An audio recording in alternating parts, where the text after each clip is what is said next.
from the pumps. He's got that large machine gun, not using it quite yet. He's going to go ahead and reset with the minis. LMGs inside these buildings can be really, really powerful too. It'd be interesting to see what is, you know, what kind of players, whether they choose that kind of setup. You see that they are resetting. So, so just for everyone at home, the audio issue, getting a quick reset on it. Appreciate your patience as we go ahead and get that sorted on out. It's the way of the road, you knew something Jack. was going on. It is the way of the road. You knew something was up when I was looking. I was like, as soon as you see two players that are 37 players left. If you've watched any of the skirmish, you know. A lot of times you're 37 players that's with like very low. The sixth circle. The first circle hadn't even closed yet. You saw people pickaxe fight. How many times you see somebody pickaxe fight in a summer skirmish, Jack? I watched a lot of your streams, Ben. Yeah, I pickaxe fight a lot, but I don't know about here, man. This is a little different environment. No, either way, again, appreciate your patience as we go ahead and get this quickly reset for everybody at home. Again, use the hashtag Summer Skirmish. Get involved in the conversation.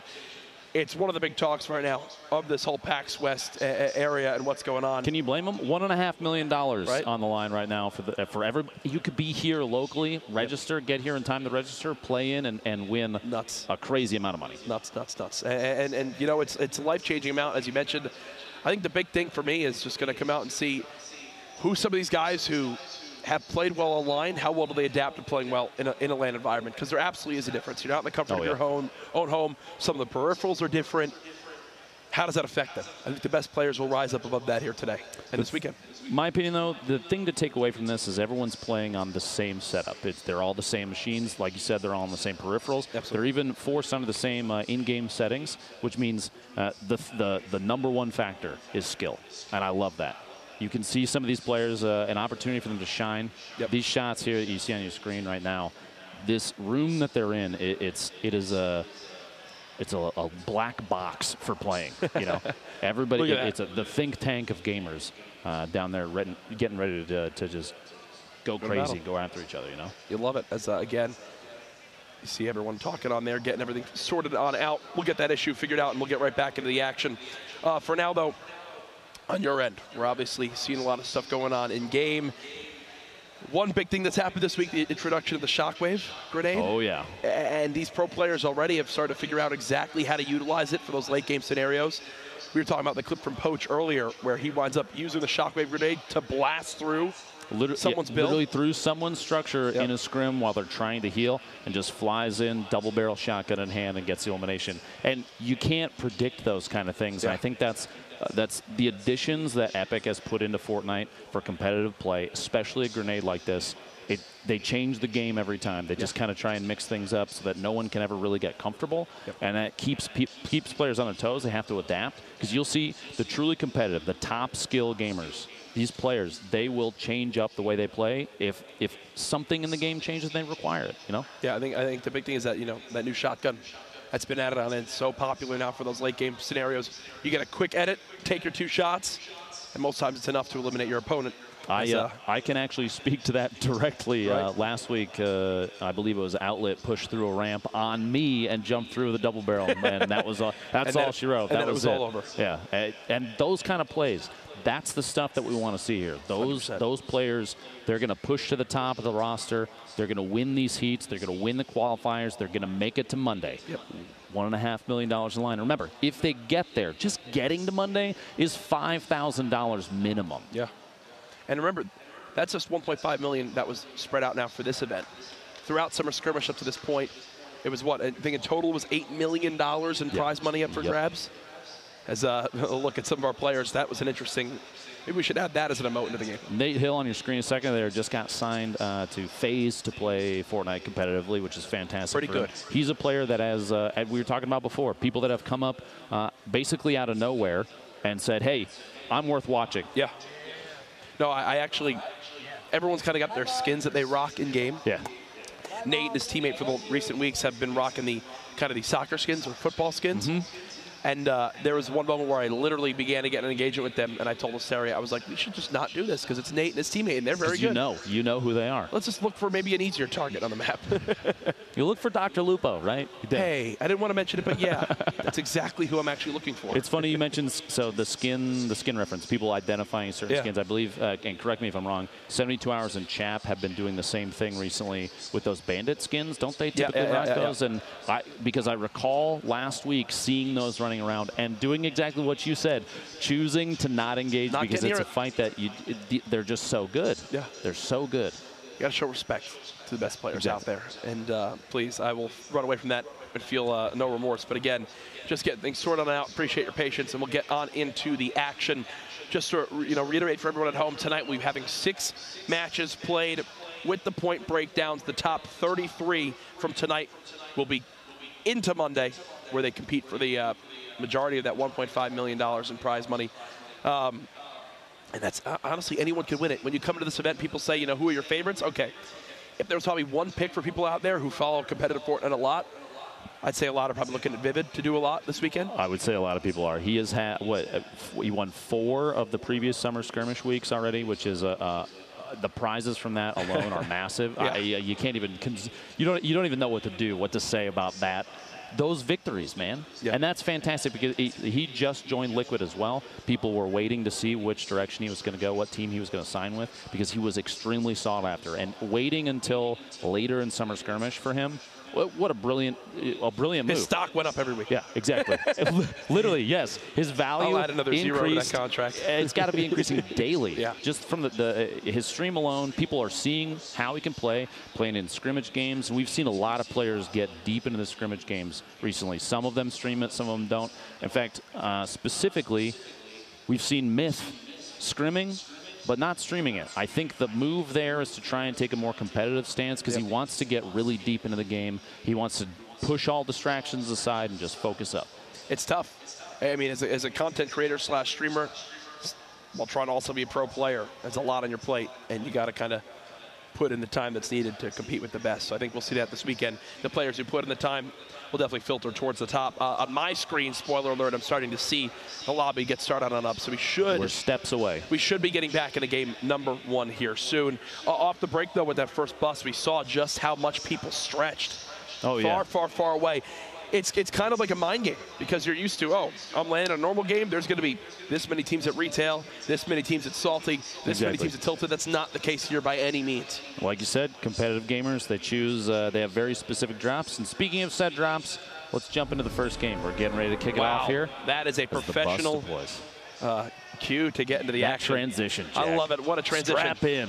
We are now ready for game number 1. A much different bus path than the previous one. We have a north to kind of southeast, which means that southwest corner, granted there's a giant, there's the cut out of the terrain, but I would bet that Greasy and Flush, contrary to maybe a public match, they will be populated. You will see players go there because the stretch is important, the distance they have to travel, and it all depends on the play style. We were talking earlier about whether you land, if you land at a POI versus you land in the boonies, so to say. That's a gameplay choice. You're choosing whether or not the early game is more important. You go for early eliminations, or if you're trying to stay on the outside, touch the little one-off buildings, gather as many resources, as many materials as you can. Maybe find purple AR if you get really lucky, and then bunker down if you're shooting for that that top 10 placement for points. And just from that map that we saw earlier, only one person landed lazy, only one person landed risky. Realistically, only one person landed Tomato Temple. They're getting free reign of all the loot that goes on there. Now that drop there, you saw Vivid had dualies and then immediately just decided to back out after he smacked the tree a couple times, get a couple materials, playing for late game. Dualies versus shotgun. He does have the clingers in case he needs to kind of make use his get out of jail free card. We'll see what Fugues decides to do here. I didn't realize Boss was that weak already. I didn't realize 10 Boss was that weak. Looks like Fuse going to go for it now. Feeling confident. All the way on the outskirts of the map. This is that building that has the pre-built structure already on it. So if you're wondering, wow, who took the time to edit this? Looks like a player. This is literally, it's meant to look like a player build. Going down, look at the edits, trying to find as much loot as he can. It's interesting to see this kind of like this verticality. They know that the other player's still inside. You couldn't ask for anything better. He winds up getting a shotgun.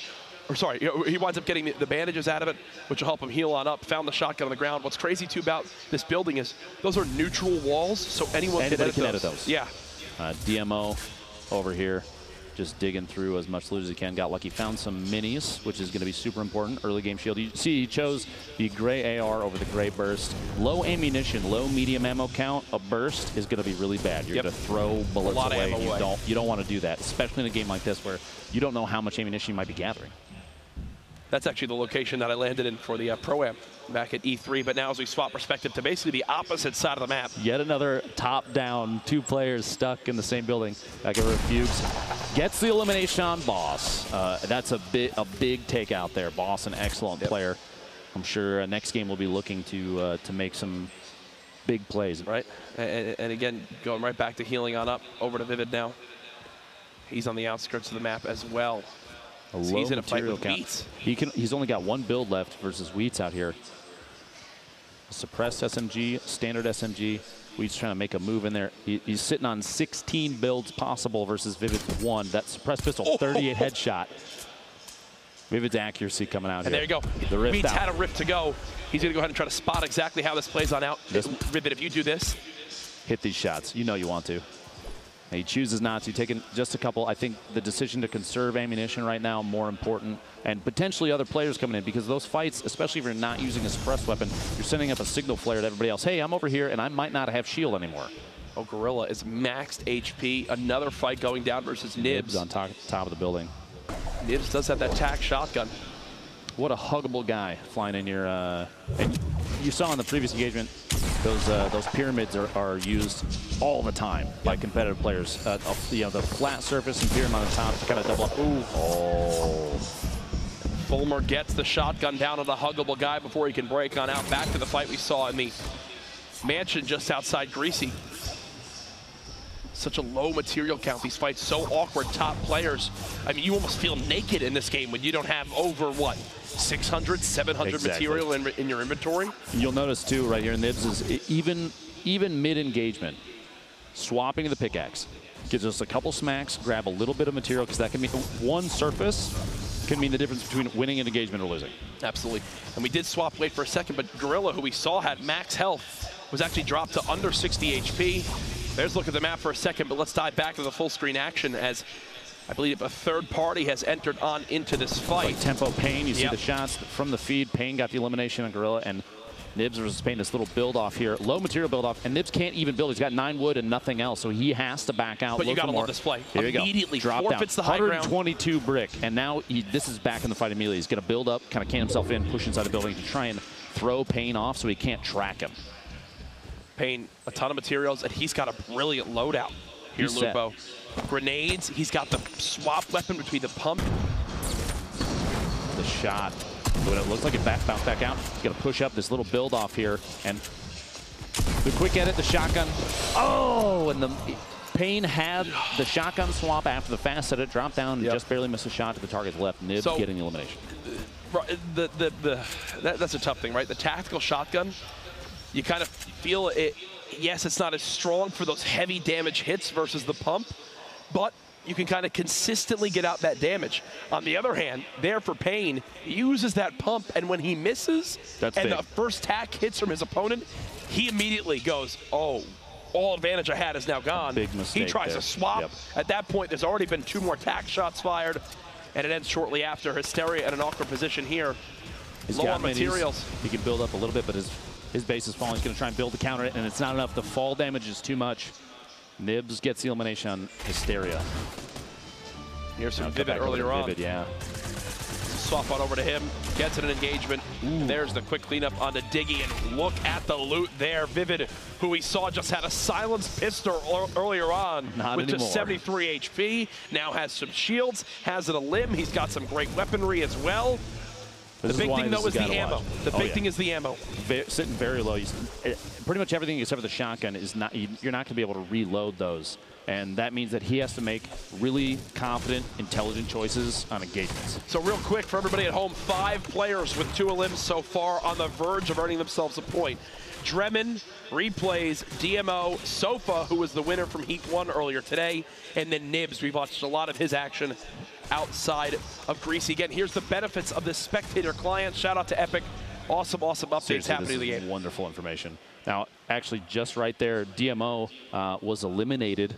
Took 68th, but still a 2 elimination player taken out. Can't be stressed enough. You need 3 limbs to earn a point. Fight going down now for Snood as he's trying to keep this high ground. You're seeing just how fast players are burning through these materials, and we might sound like a broken record, but folks, You need them. You need them so badly. When 'em. everyone can build in these lobbies, every little bit counts. The zone now pushing on it as well. The shotgun engagement whiffs that shot as well. He's trying to get He doesn't want to here. have to run away. He wants to clean up this player, secure the loot, and then go and not have to worry about his pitch. He's at 2 eliminations already. He knows if he gets this, that is a point secured for this round. This could be our first point of anyone here in the qualifiers tonight. So much shield. He's dropped down to 25 health. Snood needs his elimination for 1 point. And again, every point matters. And look at how healthy his opponent is. Cubs Mill. He stopped inside the box, popped the mini, so he had a little bit, but still the Storm ticking up away. 1 HP at a time. He's trying to get a top down here. And we'll see if it even plays out. What a shot! Down to just 22 HP. Snood, does he go for it all? Snood's got to go for it. He has no healing. He heard him drop down. No! He dies to the Storm. Snood just died to the Storm. 2 eliminations. Look at him, look at the reaction. And I think he's done as well. They both risk it in the zone. And oh no, the dance.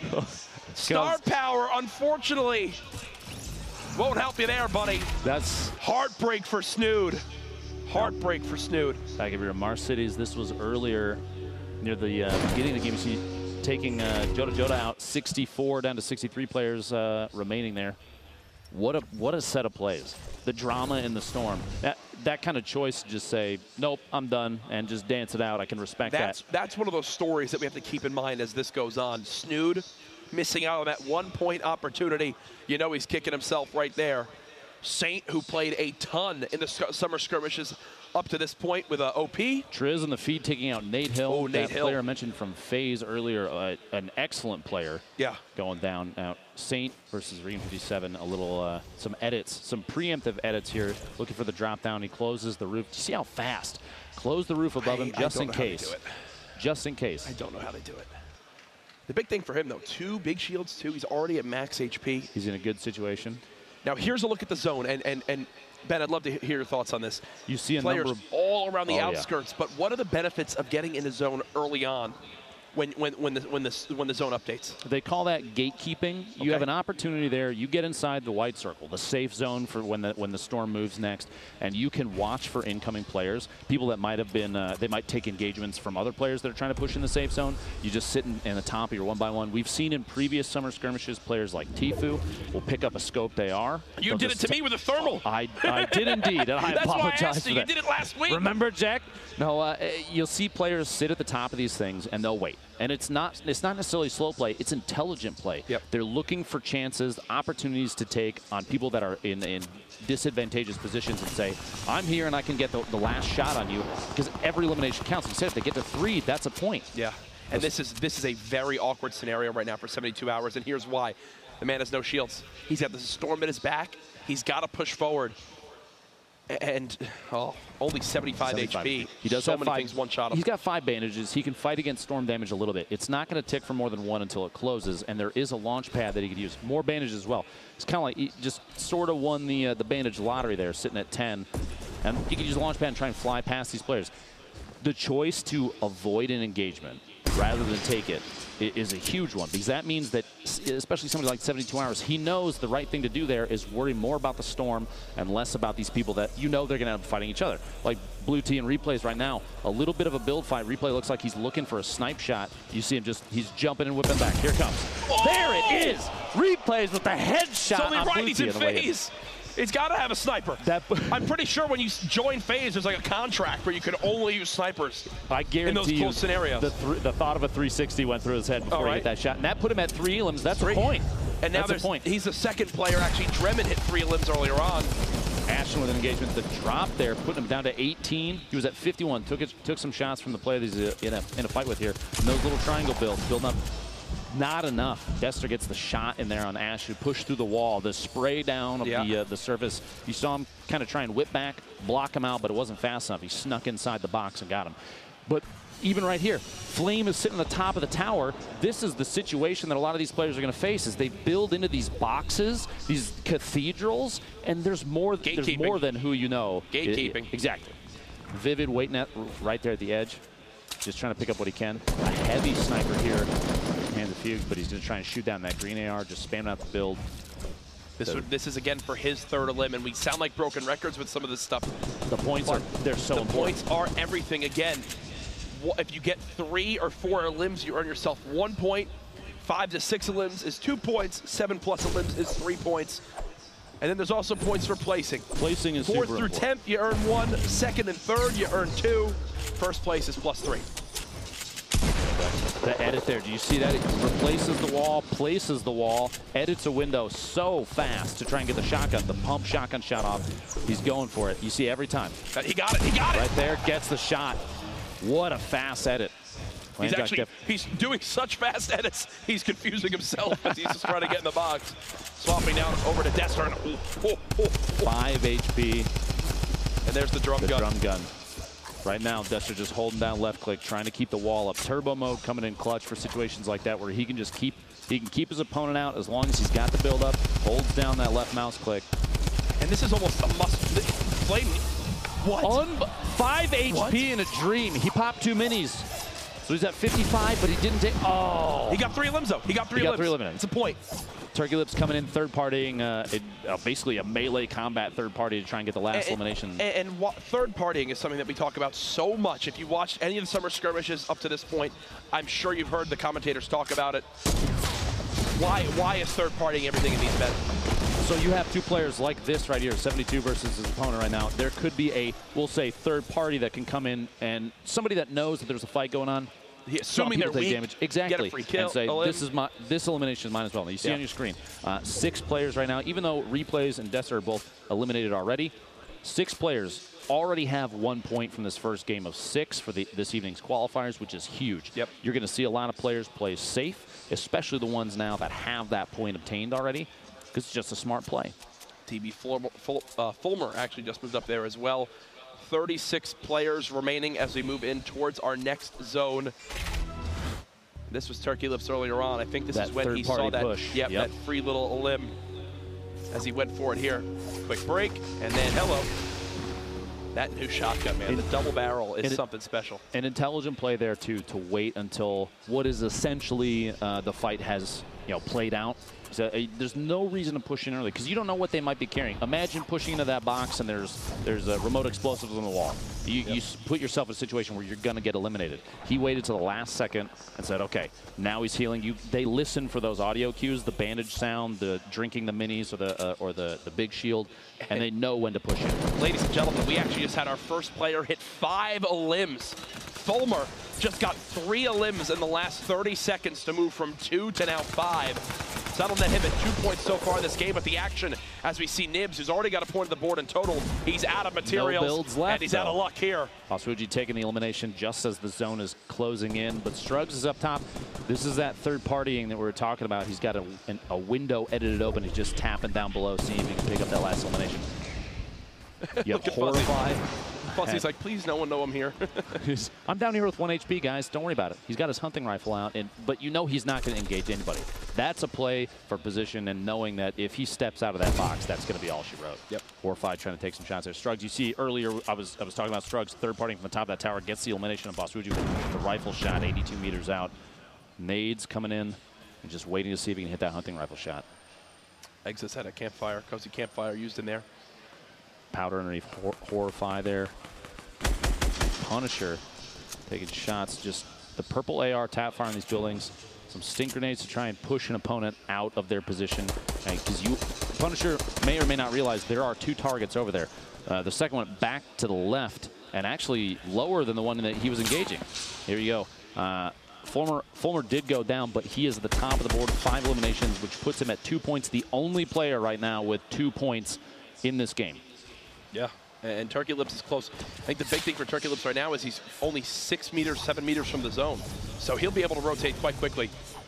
And again, I like the use of that impulse grenade by Punisher. Saving materials, just impulsing up to the high ground instead of having to build himself, wooden ramps. Every wall counts late game, Dr. Lupo. You see him smacking these trees too. Leaving them up too. One of the things that competitive players tend to do, especially early to mid game when there's movement happening, and this is Fulmer, by the way, the push to 5 eliminations gets 1 outside the zone there on Prodigy Aces. But the farming those materials, they'll leave trees up and not knock them down, because when the tree goes down, you can see those from anywhere. Oh, Turkey Lips, you hear that sound when the shields are officially ripped off. That gives Morgoth TV. Drop down the rocket. an attempted play, and Turkey Lips actually takes himself out with the rocket. And I can tell you something. Morgoth TV is very angry because that would have been 3 limbs, and now he's down to just 6 HP. This could be the worst case scenario as he thought he had the 1 point secured. He's got to push inside still. The Storm, 20 seconds left, and he's got players boxing up in front of him. He's reloaded. He's good on materials, at least for an initial kind of box up. He can build himself some structure, but after that, he's very 400 might seem like a lot, Jack, but it's just not when these players are going to start spamming buildings down. You hear the explosions coming out. It's nightmare fuel for some of these guys. Morgoth's trying to get that 3rd elimination, secure a point. Again, it's two engagements that he was 1 bullet away from getting that elim he needed, and it still hasn't happened yet. Bounce pads, 4 for Exus.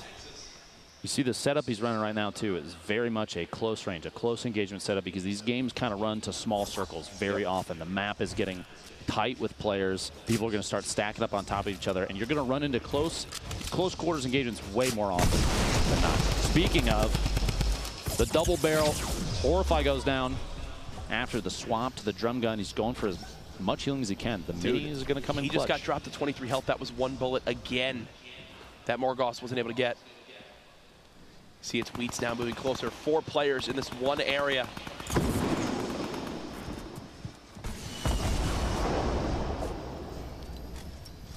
Just continue to shield on up, only 73 health. Looking for that perfect third party, engagement. Doesn't want to get a straight up 1v1, especially with this little HP. Now they've got to start making moves quick too, because you see there's 21 players left and 20 seconds before. This is the first time the Storm is going to move in this first game. Finishing a challenge there. Well done, Morgoth. But the Storm is going to start to move, and that's why Morgoth is moving already. He's trying to prepare ahead of time, and you'll see a lot of players do that, but you'll also see some players, especially if they have bounce pads, they'll wait to the last second because they don't have to move early. They can let everybody else get into position and start fighting each other, and then kind of sneak in. They're trying to slide in underneath all the combat. Here it goes, Storm folks. Starting to move. Everyone's swarming. Morgoth turns, tries to put more still looking damage for that down 3rd range. elimination. Still hasn't gotten his 3rd elim. Tig set up outside the zone. He's got to move in as well. Here he goes. Expect him to place floors, walls, ramps, trying to build for that high ground. The Storm hits for so much damage at this point. A little build battle going on down, but quick edit. He misses it. Now he'll drop on it. There's a trap that hits him for the full 150, and now he realizes just how desperate of a situation he's truly in. The panic build's coming on in. The quick drop down as well. The sign of a great player. As he's able to recover for the moment. He's actually in a wonderful position for the next circle. You see in the top right, he's already in the west side, and it's going to go north-northwest. He could just slide along with that. But these shots, this is the time. There's 20 players left. You have to remember, top 10 minimum to get a point, and that means everybody's going to play for position. And a bad position from Tig gets shredded from up top. That floor and triangle build pattern, trying to build up double layers. And Psalm, one of our previous round winners from the heats today, to get into this qualifier, playing exceptionally well. Three eliminations here, which means a point secured already. 15 seconds till the Storm moves, Jack. What's your play? Oh, my play is get as close to the next zone as possible. I don't like to play for the high ground, which is probably the wrong thing in general. I typically play the low ground in these scenarios, as it looks like 2 players now fighting for the high ground at the moment. Alpha Ammo, the bounce pad, brilliant stuff. He tries to shoot down the structure and only gets tagged for 15, so... Oh gosh. He's stuck against the bounce pad under the stairs. That sums up my life. He's in a box. If he can't make it out of there, the Storm is it's gonna eat him. He can't get out, it's still going off. You see the top of him, he's still bouncing. No. Oh my gosh. And that's the last time Posey ever used a bounce pad. Everyone now swarming on, and you can see just how hectic this is. The high ground right now looks like Sean has it, but there's 72 hours on the right side of your screen with just 100 HP. Wheats on the bottom left down to just 1 health. He's every still man for from himself earlier. At the moment, and here comes the remote explosives, dropping him on down. A damage tag there. I can hear the crowd behind us getting into this, folks. 13 left. No elim yet. He's still looking for his second one. 13 left. 3 more players go down, and everyone that's remaining at that point gets at least 1 point. And remember, folks, we are live all weekend with this action from PAX, the final week of the Summer Skirmish. These players across tonight, looking to qualify for Monday's $1.5 million. That'll be up for grabs. Sofa goes down up top. The elimination happens for Alpha Ammo. He still needs one more to earn himself that point for elims. The next player that dies will just be right on the cusp of earning the 1 point for the top 10. Everyone knows it. They want this free point. Who will be the one to drop and just barely miss out? See the push. There's actually a player right above. Goes down. That's 8 remaining. A quick shift in player count as the circle is moving, and that's pretty common in these late zones. Sean's got the high ground, 72 hours. One of the more notable players left in this lobby. Sam, who won that Heat 2 earlier on, still alive. Alpha all the way up top, and how has Morgoth TV stayed alive? He's had that much HP from 3 zones ago. As soon as you say it goes down the shotgun, I think you might have jinxed it. He just got a limb. Oops. My bad. Apparently Sean was taken, but Sean was taken is still here all the way up top. He's got a top-down view. 0 eliminations, but it doesn't matter. He's playing for late game, and Structure going down. Oh, no! Just barely. Misses out. That is 3 eliminations here. Okay. That gives him a point. 1 minimum plus. Now, top 3 is +2. So he's got 2 points right now. If he can make it to 3rd, 2 more players go down, that secures him at least 1 more point. Yeah. He's got a campfire. He's out of abilities, ways to heal his HP, but he does have 6 minis in case he gets into a fight. He's popping the campfire right now to try and push himself up as much HP as possible in case an engagement happens, especially right now where he's up top. You were saying earlier, the top being a really advantageous position, but it's not always the best. Not always the best, especially when one of the best players in the game, 72 hours, is still live on the low ground and knows exactly how to play this scenario. Folks, we are down to our top 4. Here's 72 hours. Vulturing from the floor. He's placing traps. And guess what? He's basically saying, come on down, folks. Fall on in. Because I've got traps everywhere. One just went off and didn't get him a limb. He's already got 1 point himself. The zone closing on in. This is it, folks. Who will come out on top? Remember, top 3 is +2 points. The trap's still coming on down. You see, he's timing his heal until right when the zone closes. He waited until he could use that last bandage in. Here we go. Everyone trying to heal. Who's going to stay alive? Alpha pushing down. He's using the drum gun, trying to get in. Gets elimination.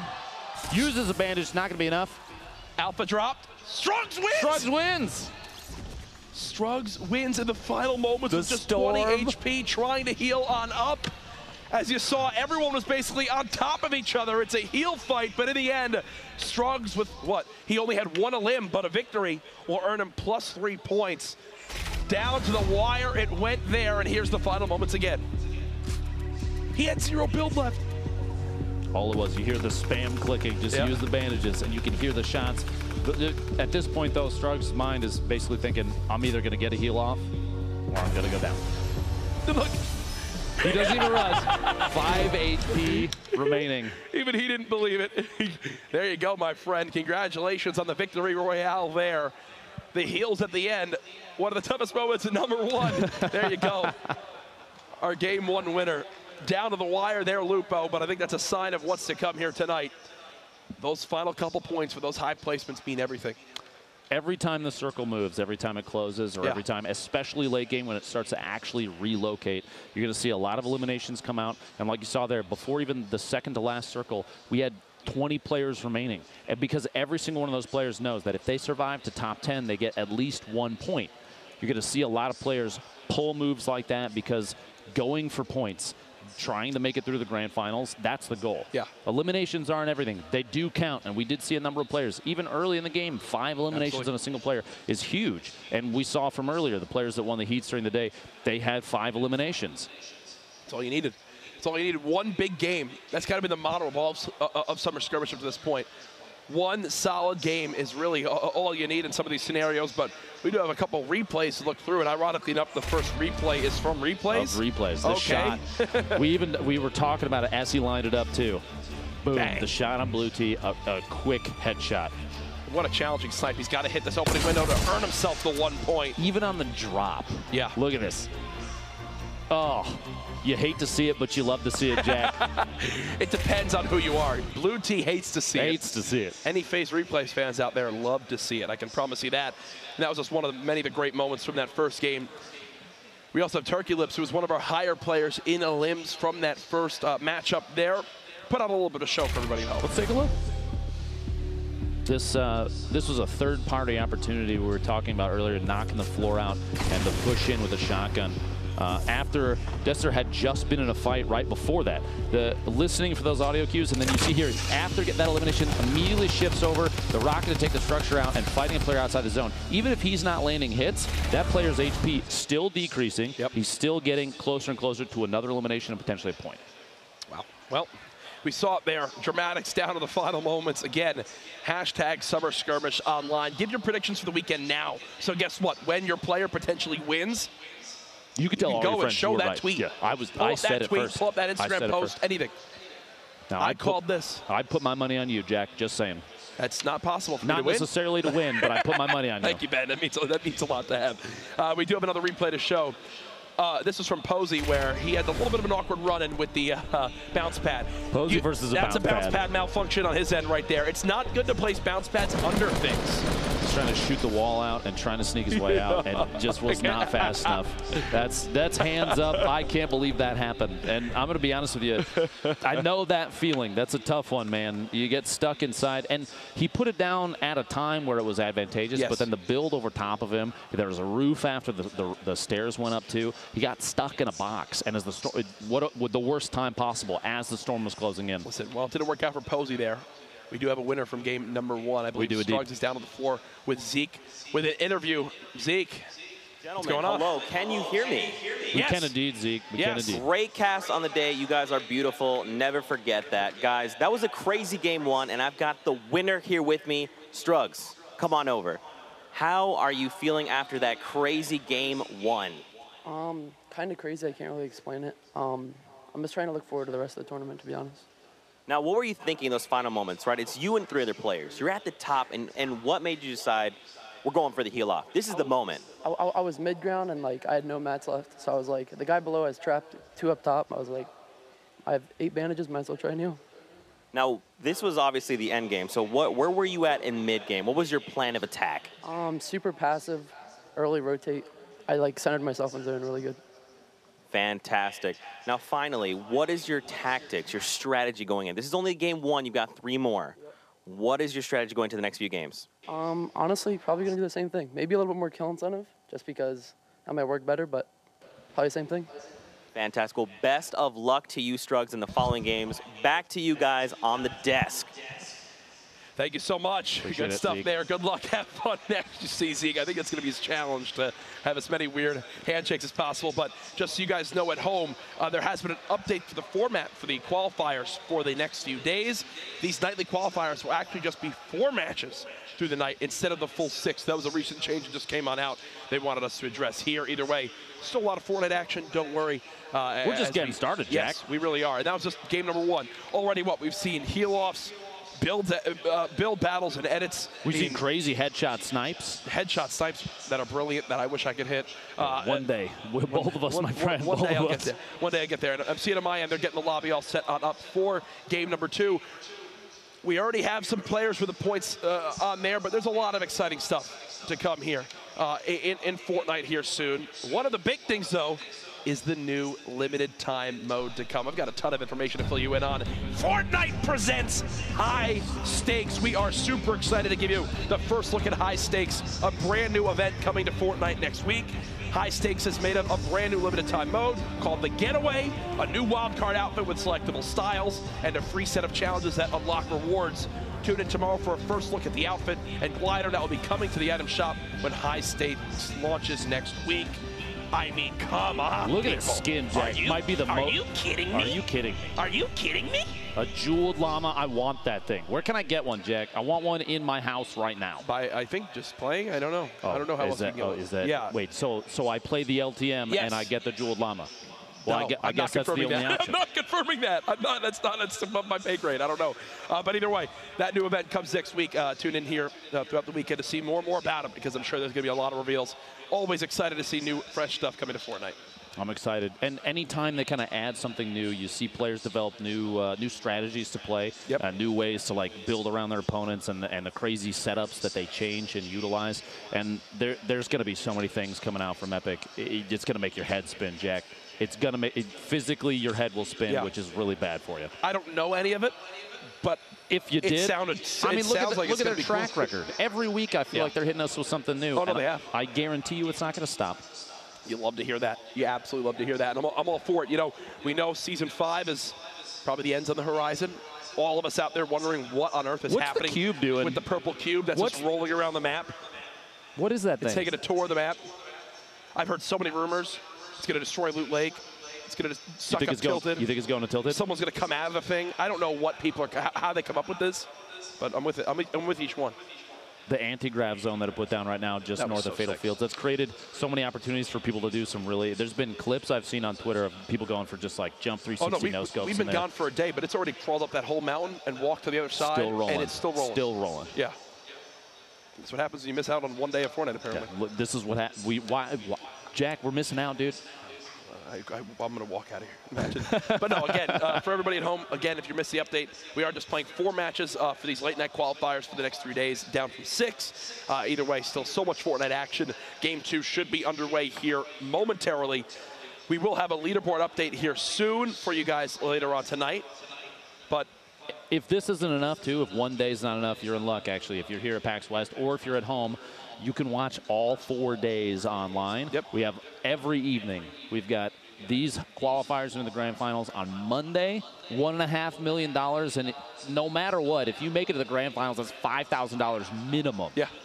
That's amazing. And, you know, there's so many big names out here. We actually had a chance to catch up with some of the more celebrity-style players.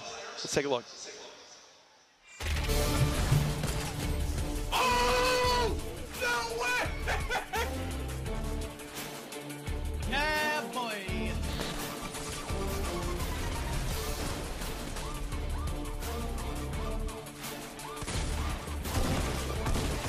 No! Why is there only 3 people? Welcome.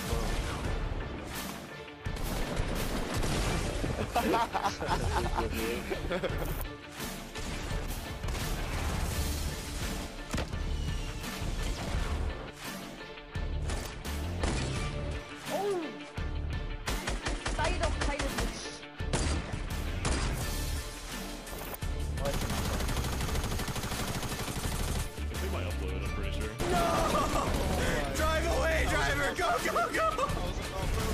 What the hell?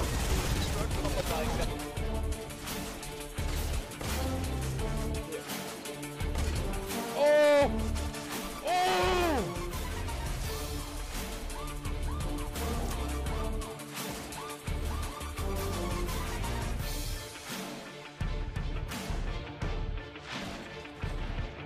20 bomb, let's get it! 20 bomb!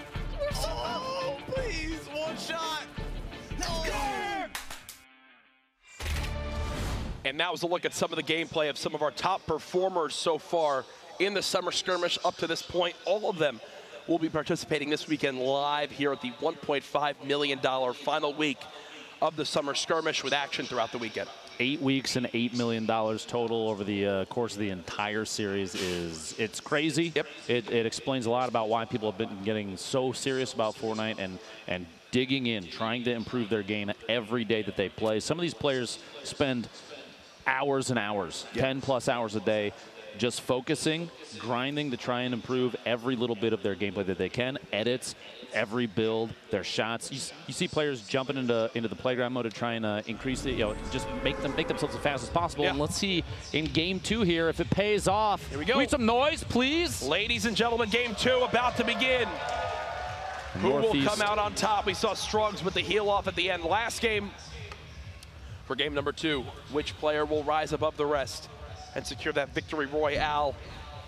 We know some players who have some points so far. We'll get a full standings update for you as soon as possible for everyone at home, because I'm sure you're looking out for that. But either way, let's get into the action. In the bottom right here, our winner from last game, Struggs, dropping in. He's looking at the southeast corner of the map, maybe a Paradise Palms, maybe hitting the like the mini junction of the southeast of that. You can even land up on top of the structures up here and just see if he can dig up a chest or two. It depends on the style that he wants to go for, how he's played previously. Actually, he's cutting back. He's heading to retail. He decided maybe didn't see too many players dropping here, which means this might be an early aggression game. Home and native land. He lands only gets ammo. is relatively unlucky. If there's somebody in one of these buildings close and they spot him on the move out here, this is the worst thing ever. This could be a very bad position. Now, right here in front of this little tent, there's sometimes a weapon spawn. We'll see if he gets a chance to get one. Oh, my goodness. Jack, this is not good. This is extremely not good. This is an unlucky drop. Yeah, this is one where he's already kind of going, oh, and don't get me wrong, he's in a fantastic position because he's already earned himself 3 points. But still, no weapon in hand. Eliminations already have begun. I believe Wheats and DMO have both been eliminated already. Trying to go for the drop on his opponent there. The shotgun pops. He goes down to the blue pump. One single shot on the way around the corner. That is a product of excellent aim, making use of that shotgun up close. And there was a Crypto with the shot down on the Dremen. And if you remember, Dremen actually earned himself a point back in that first game from the eliminations. Supa Senpai Sens underneath here, underneath Crypto down here in there's so many nicknames for this place. I call it the Wild West just because of the nature of the buildings. What do you call it, Jack? People call it Westworld just because it's like far out there. At this point, Epic, we just need names for all this stuff, please. Help us. Name the Viking Village area, Valhalla. Clearly. That's the only correct name in my book. Now, explain to me the pass on the purple burst there. So he's a lot stuck with the green tap fire, the single fire shot. People ask all the time, is this better than this? What do you use for sensitivity? What are your keybinds? Guys, everything in games is how comfortable you feel. Some people feel better with the burst AR. Some people feel better with the normal assault rifle. Especially early game with the lack of ammo, you kind of want the more precise weapon, and that is that single tap AR. For me, I'm picking a green assault rifle over the Epic Burst assault rifle. Personally, I think it's going to take a big difference in ammo count to make that kind of decision. The burst, if you get a full shot, like just straight up the bot, just chunks. you can rip a player half HP down in one burst at the right range, and it takes a really good aim to make that happen. But if you can pull it off and you have the ammo to utilize it, it's undeniably a powerful weapon.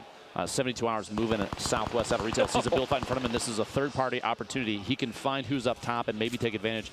Back down here, the southwest corner, just northeast of Flush Factory. Zay trying to find his target inside. Gets a shot as he's moving up the stairs. It might be enough if he can capitalize, kind of take advantage of mixing it up above Cubs Mill down at the bottom. He's got a green pump out, and Zate is full HP. And remember, this is actually a really awkward area to fight in. Look at his loadout, too. This is just Slurp insane. 2 rockets, a blue pump, purple suppressed pistol, and he's got a porter rip. Yep. As Zate's trying to break on in, looking for exactly where Cubs Mill can be. Just playing in this outside factories area, looking for the entry. Cubs Mill's like, please just forget about me. A little bit of cat and mouse please happening. Forget about me. Zate's trying to track down his target. Sound cues are going to be a big deal here, waiting to see if he can hear. Even just like a weapon swap can be enough to give away position, because your opponent can hear that. Cubs Mill will not switch off that shotgun. He is going to wait until the last second. And right now, he's still in the safe zone. So, at this point, he could stick his hands up in the air, and it would be an effective way to hide. Now, he's right around the corner, sees the edit, the rocket drop in there, trying to knock the wall out. Literally the same position as just a second ago. Zay got the shot through the stairs moments ago. Resetting over and over. Materials are going to start to look he knows where he is. Zate's got 5 builds up, the rocket up top. So close to getting the Elam there. Here's the thing. Look at the material count. Literally can build two more left. walls. It might even be a good opportunity soon to go for that box that's just sitting out in the open. If he can't locate and eliminate Cubs Mill easily, you might have to worry about building some material, because there's a potential chance for a build fight. Now, it also depends on Cubs Mill's materials right now as to whether or not pushing is a good idea, and Zate won't know that. Earlier, though, the top down, you see Mars City's building up top. Gets a very long-range shot with that shotgun there. That's a beautiful inventory to have. Oh, yeah. The shotgun, the assault rifle, the quick drum gun swap, the hunting rifle, and a mini. That is really all you can ask for. And I believe we've just heard from production that Zate just completely left that fight. The porter saw. He used the rift to go and got on out of there. Seeing the feed, Wolfman going down to C9's Top Boy, Enigma in a box here. And it's play so safe. We keep talking about audio cues. It's so important to listen. He was just hearing minis get popped on just the other side. Makes me wonder if Nate knows that he's underneath. Now, up here, Cubs Mill. You have back engaged with Zate. Chased him up top. Cubs actually went after this elimination, saying, no. You don't get away from me. No, no, no. Zate just used his slurp, so every second that ticks will help Zate He's trying to keep this high ground. He does not have a lot of materials. See him smacking the roof, just trying to get. You see he's going to push up to 30 wood. He's got 3 wood builds now and 1 stone, and that's it. Nate Hill still, he's looking for the player that is hiding underneath him. Enigma still trying to sneak away those sound cues. And he just saw 52 damage health headshot tag. So for him, he's going for this right away. Absolutely. Expect him to try to just kind of mouse one through this wall. Doesn't quite finish the elim yet. He got a shotgun tag a little too far away to secure that elimination in 1 shot from that double barrel, but it's super effective if you are close enough to your target. And it finds him, gets the 145. Almost doesn't even matter how much damage. Just as my professional opinion. It's a lot of damage now. I'm looking at the mini-map too in front of me here. Players having to push all the way towards the south side of the map. It's a long run for a lot of players who landed anywhere in Pleasant Park, Tomato Temple, Lazy Links. We even have a player moving in from Junction in the northwest. Look at this build battle in the top right. Huggable guys looking for the, the third-party engagement. The pyramids being built up, stopping any build opportunity. Sign of a fantastic player. Gonna edit his way down, gets caught off guard there. A shotgun shot puts him at 56 HP, I believe. And Horrifying goes down to Jack's shotgun push there.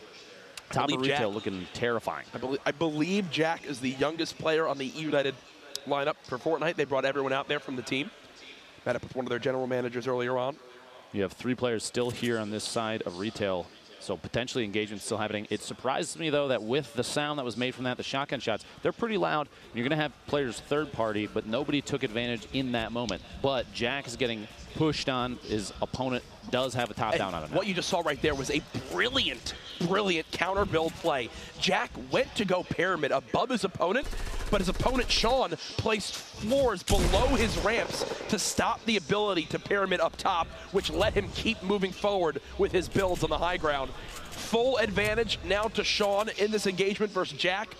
With the amount of health he has, the weapon swaps he can use, I'm expecting him to win this 10 out of 10 times. Puts it down, gets the edit, and he's trying to go for just a perfect time push there. Listen for those sound cues, see if he can keep track of where his opponent went.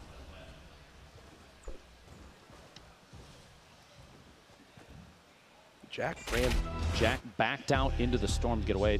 Back earlier, though. The pop down on Cuzzel's 8 secures it, and that was after popping the slurp, which turns out he didn't necessarily need, but it was a smart play at the time. Now, Jack, we were just saying, this is a smart play. Zone's only ticket for 1. Literally, I was so confident in his opponent to beat him, and Jack knew. Like, I don't just say he's going to win 10 out of 10 times without kind of knowing how good of a scenario Sean was in. Jack knew that too. Jack recognized that as well and said, literally, this is so unwinnable that I'm going to run into the storm to reposition. I'm going to be honest, that really validates me as a caster for a second. It feels good because literally that was so unwinnable that he just said, forget it, I'm running into the zone to leave this. Now, Tempo Pain dropping those grenades out there. The goal here, drop his opponent down and throw them off any kind of cadence they have. Oh, he's near the cube. He is near the cubes. I think you see him generating shield right now. Yeah. There it is. It's part of this is a 3-man fight. And it looks like his opponent did get eliminated. That's how far it's moved? It has moved all the way over there. Wait, it's by Shifty now? It is. I left for a day. Things change quick, man. You got to keep up on the meta, Jack. Come on. Now, Morgas, we saw this was a player last game was struggling to try and get his 3rd elimination to secure that single point, trying to get that point. He's boxed himself in. He's top of Salty. He's building up a lot of quick edits to change his angles versus whatever opponent might try and sneak up. He's got a player underneath him. He's got Psalm between him and the top of Chimney Rock. He's got a number of players that are going to rotate in from the north and northwest sides right now. So this is a perfect third-party opportunity. Granted, he doesn't have anything long range. A drum gun, a minigun. He has a legendary heavy shotgun. The remote explosives. A loadout like this, he's hoping for late game. Here's a look at Vivid. Someone who has won multiple times in the early weeks of Summer Skirmish. He's going to go for it all. LMG now in hand as he's hearing the shields get popped. Try to juke his opponent right there, his goal. Hit the close wall, force his opponent to build out and try to catch him as he builds above. Vivid keeping this high ground. He knows that is everything, but unfortunately, there's that third party as someone has just peeked from up above. He may or may not have realized that there were shots from above here. And right now in this game, by the way, 2 players with 3 eliminations, Marcides and Top Boy, which means they both have a single point apiece. Trying to defend against these shots from the player underneath him.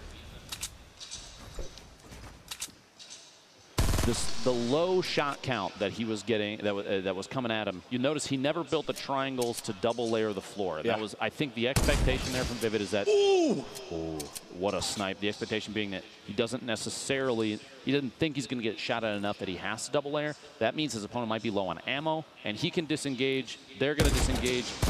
They don't want to necessarily take the shots. Use that bolt action to take out the ramp as his opponent was building up, and it forces them to drop down. They're closer to the zone. They're going to build back away from him, and he's just trying to keep pressure on them. Vivid knows he's in a very rough spot right now. He was just engaging with this player. He did hit the body shot, so they're at that time a max of 95 HP remaining. He's a hit for 105. Blue bolt action, and the grenade launcher going to come out. That's top left. Tilted, looking hot right now. Shido securing an elimination, the first one this game. Vivid is boxing in. He's made it into the zone, and this is actually where he becomes one of the best players in the world. Don't get me wrong.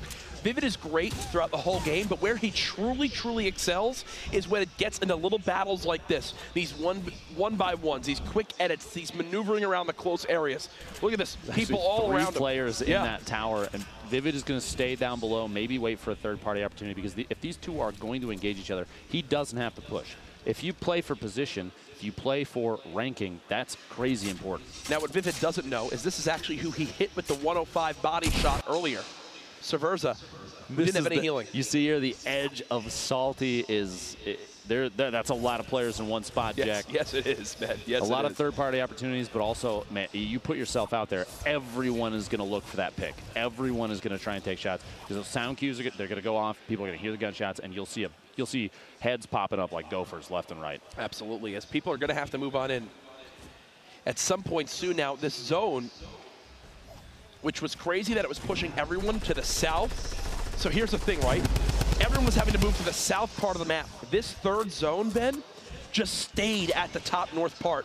So the majority of the players are actually already in and around the zone, unlike last game when we were in this scenario, which is why I think we're seeing so many more people turtled up in these one-by-ones with still 48 left.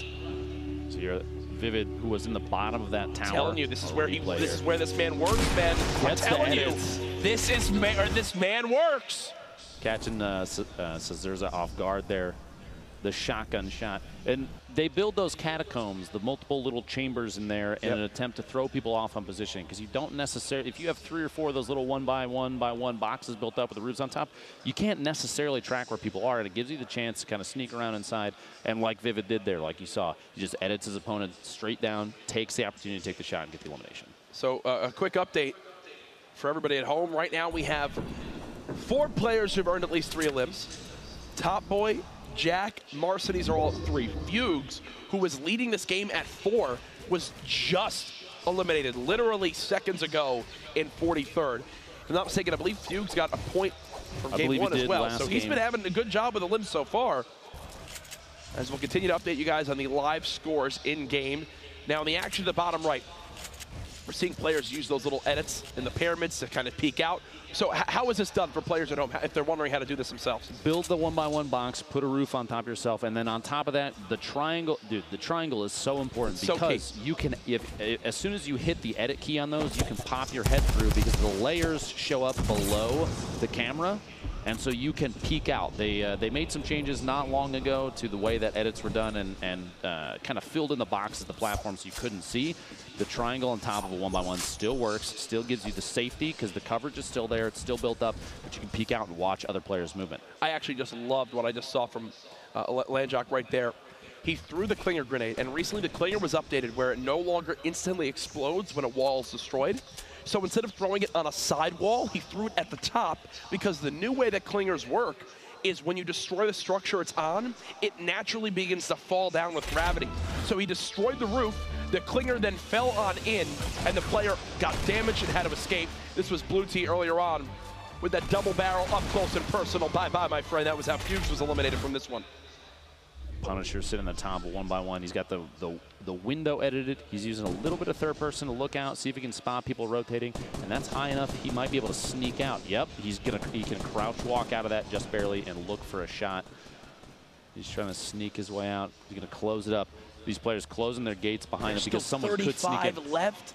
And you're starting to see a lot of these chambers built up, the roofs, the little one-by-one boxes, and the shots coming out. Max is just going to spam down these walls, gets Sinful, caught right at the wall, secures his first elim, and you see peeking out the top of the triangle, the top of his little building. He's trying to watch for more rotations. He did just hear an explosion just before that, so there might be somebody else still out there. More elims primed for the picking right at the edge. Joda taking the launch pad in. He's going to try and find somewhere an unoccupied location. Vivid, Shido, Powder. You have tons of players still boxed up inside Salty. It's still, there's just so much pressure from that side that maybe escaping early, like you saw there, it's a good call. Crypto goes down in the feed. You saw it to SMG spray from Landjack now right in front of Punisher, front left. You've got boxes building up, front right, boxes building up. Players, it's almost like they're nesting here, waiting for just the right time. And the reason being is they're inside the safe zone.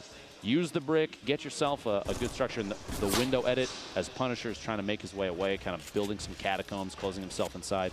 Going for edits, extending that out. Edit, quickly build an extension. Edit, quickly build an extension to try and give more room to move, more safe zones essentially for himself, where he still has vision out on other people and can maybe third party if a push happens. 72 hours still in this one. He's playing at the bottom mountain, and yeah, that's about as use. Look, I'm getting. You want to know the information I get from that graphic? There's a ton lot of people left. There's a ton of people left.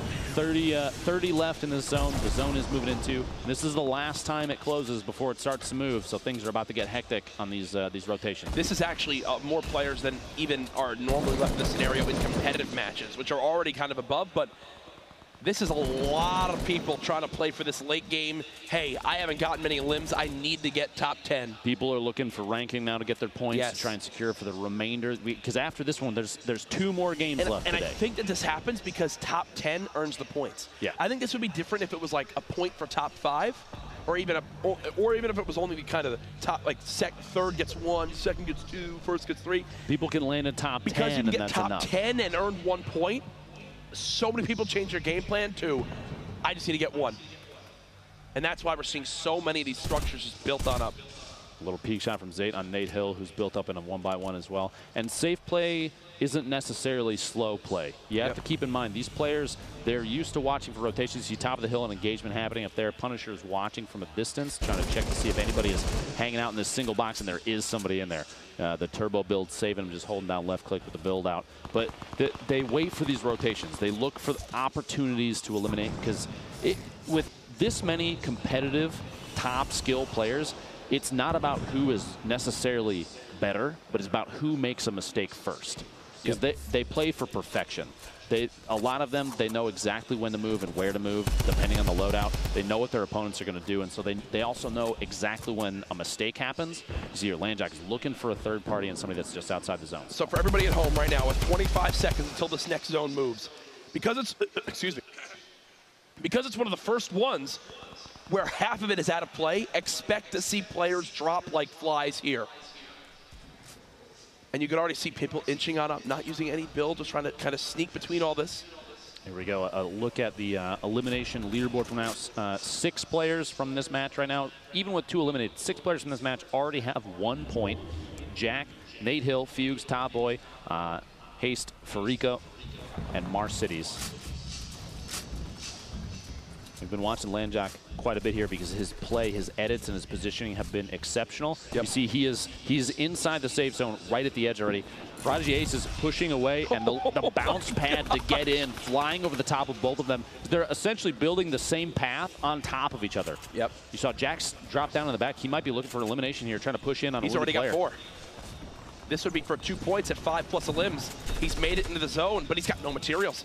He's got to win an engagement here. He knows it. He's going for it all. This is kind of an all-risk play right here. Can he get the victory? Well done. Ashton goes down to Jack's drum gun, the shotgun. And look at what he's rewarded with, Lupo. Shields. 600 plus 600 plus wood. He had to do that. He had no choice. And not only does it earn him another point, but it earns him a chance to win this game.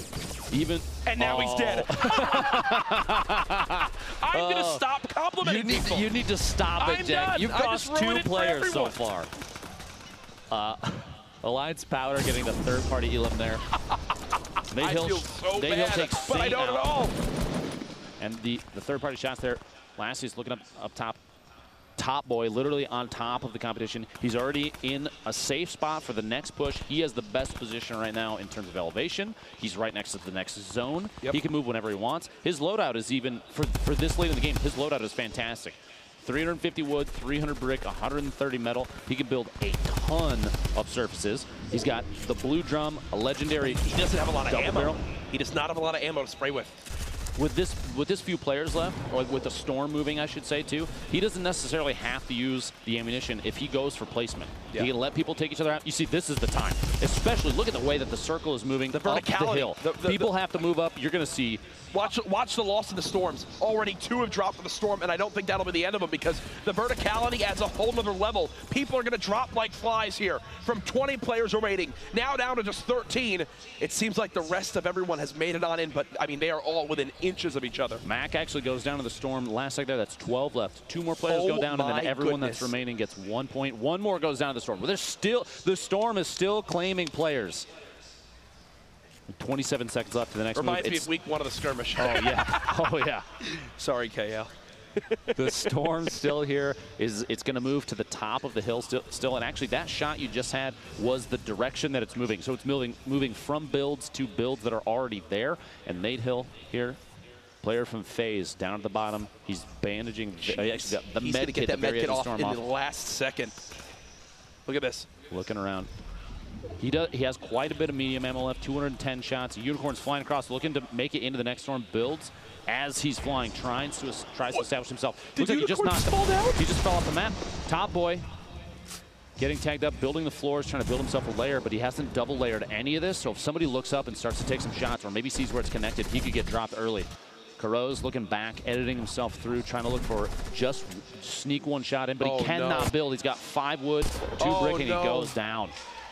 2 more lost in the storm, 8 players remaining, which means everybody that's left on your screen, as you see them, they're getting at least 1 point from game 2. Yep. And now the next question comes in, who will make it to our top 3 to earn themselves another point, and who will keep that victory royale? Look at this, blue tee all the way up top. He's just looking for free picks. When you're in this scenario, you have no intentions of dropping down unless someone forces you.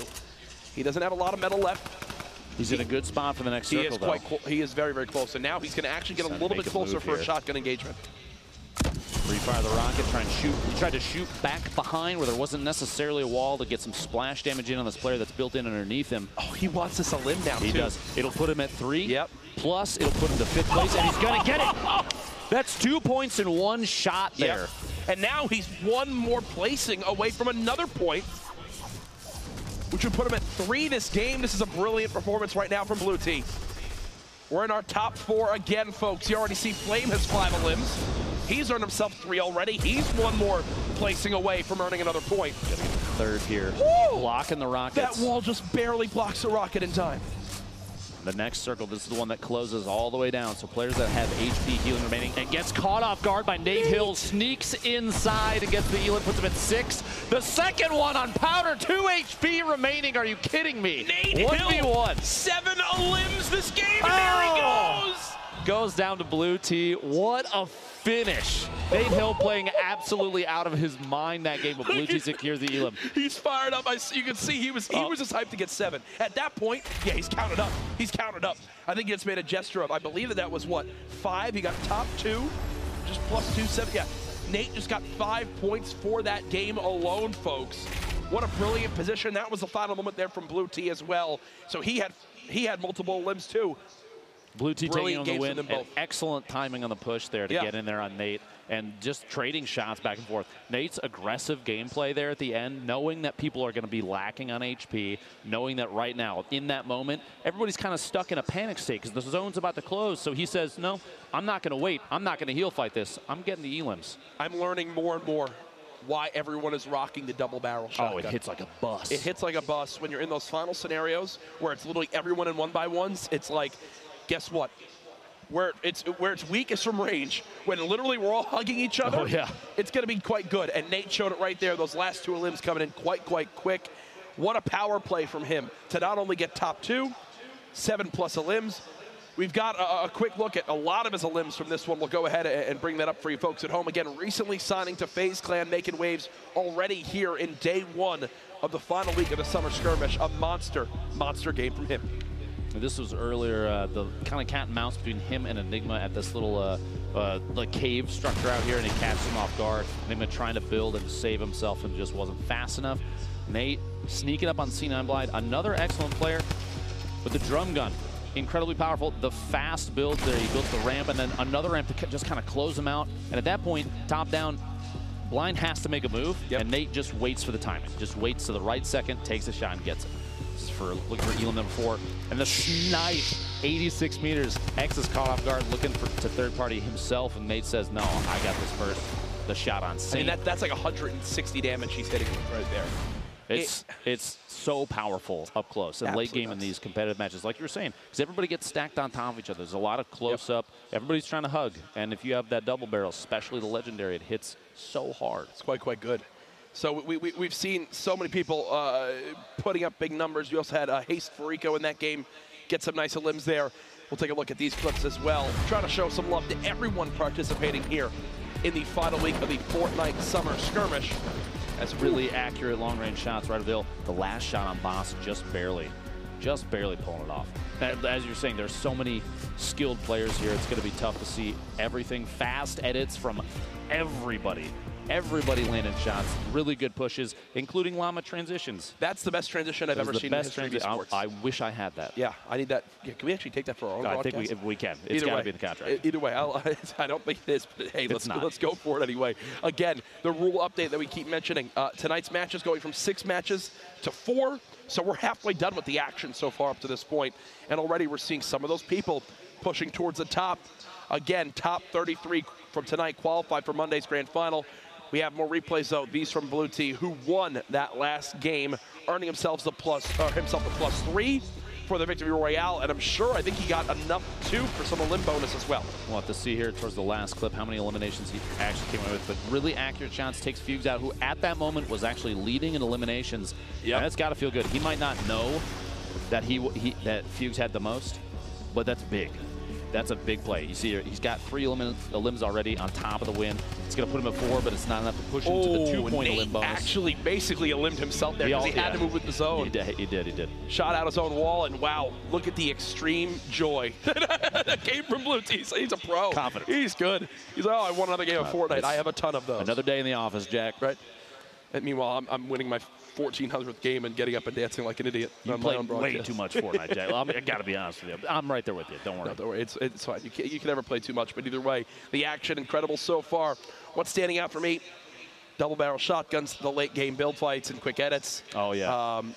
And again, we haven't actually seen as much third partying as I would have thought in a lot of these battles because they're kind of ending so quick with the shotguns. Players are choosing, I think, to wait till later because you get the points just for placing, and so they're favoring placement gameplay over maybe potentially aggressive, waiting for those chances. And those last circles they're deadly every time you're seeing, and especially this one. The storm position was such that players had to move up a hill. Oh, yeah. And last second movement like that, especially if you're forced to climb, it's going to be punishing if you don't move early. We saw that. A lot of people went down to the Storm. Maybe the Storm being one of the best players in the game, Jack. They've been racking up the points. Unfortunately for them, Storm can't win, thankfully. They can't place. Either way, we've had incredible action so far tonight. We're just halfway done with the action. We're going to go to a quick 5-minute break. When we come back, games 3 and 4. Don't go anywhere.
be like,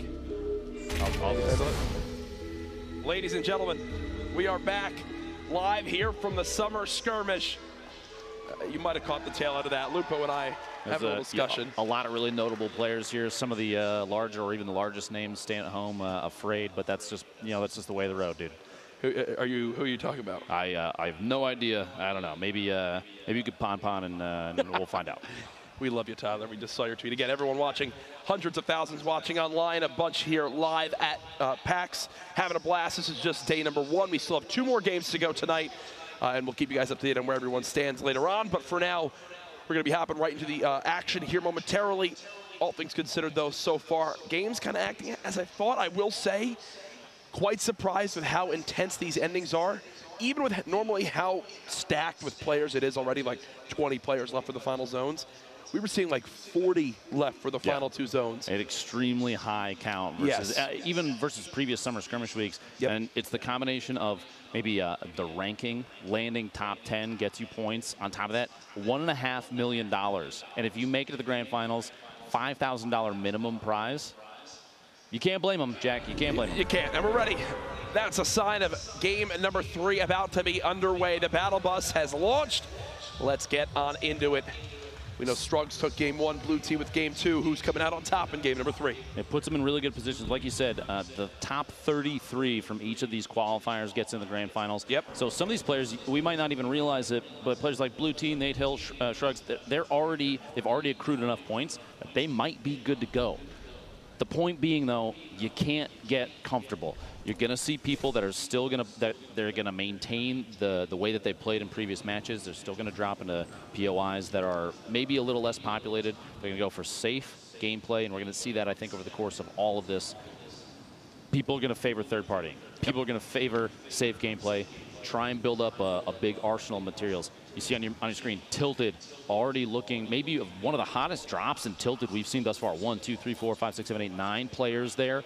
And up here, Pleasant Park, it's Pleasant Park for a reason, Jack. Yes, it is quite pleasant right now with only a couple players. Blue Tee, I think, again, landing at this house, a very similar location. Again, I referenced it earlier. This is where I actually landed for the E3 Pro-Am. But back then, this was a completely different area to loot because they had the crater still there, which obviously the map has been updated. And at the crater, there was like 3 or 4 chest opportunities. So there was more loot in that area. Now you kind of go there and you can still get a ton of wood. There's multiple mushroom spawns.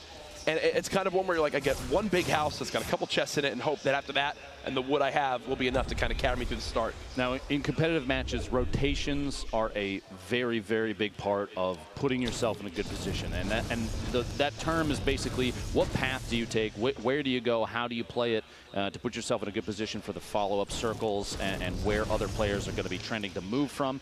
And Blue Tee, the winner from last round, landing at that house, at that point, with the position in the circle, moving into Pleasant, not necessarily the best choice. You see you're getting caught off guard. This is that Tilted is going to be hot. But Blue Tee, we'll see as this match plays out where he moves. That gameplay, that movement, if you're trying to improve your gameplay at home, that's going to be something to watch. I believe Drebin wants Dimes, who is completely weak behind that wall, and that's a brilliant stink. That might eliminate him. That's how weak he was. 5 HP. It takes 5 HP, and that's all he needed. And Dimes right now, I can tell you, he's not happy. Doubtful. He's probably saying words that I can't say on broadcast to himself right now as Drebin's going to continue to hunt. He's still not alone here. At least 2 other players, I believe, are in this area. There's one to the west, there's one to the east, and one to the north around this area. Now, Vivid is somebody that we've been talking about a lot, and this is early game. Vivid goes down 95th, Sheesh. That means next game he's gonna pop off because that's who he is. Snood gets eliminated by Zate, an excellent player. The jump there and shot from the AR gets a headshot. I believe that was 76 damage. Back up here in Westworld, Karath's kind of looking around. He's looking to get a single shot.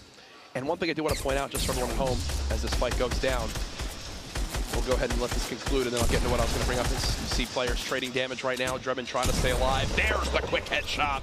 Bye-bye carrots. And there's a golden legendary assault rifle for you as a reward.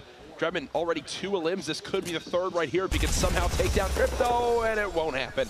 But the point I was going to bring up, tiebreakers will be determined in the following order.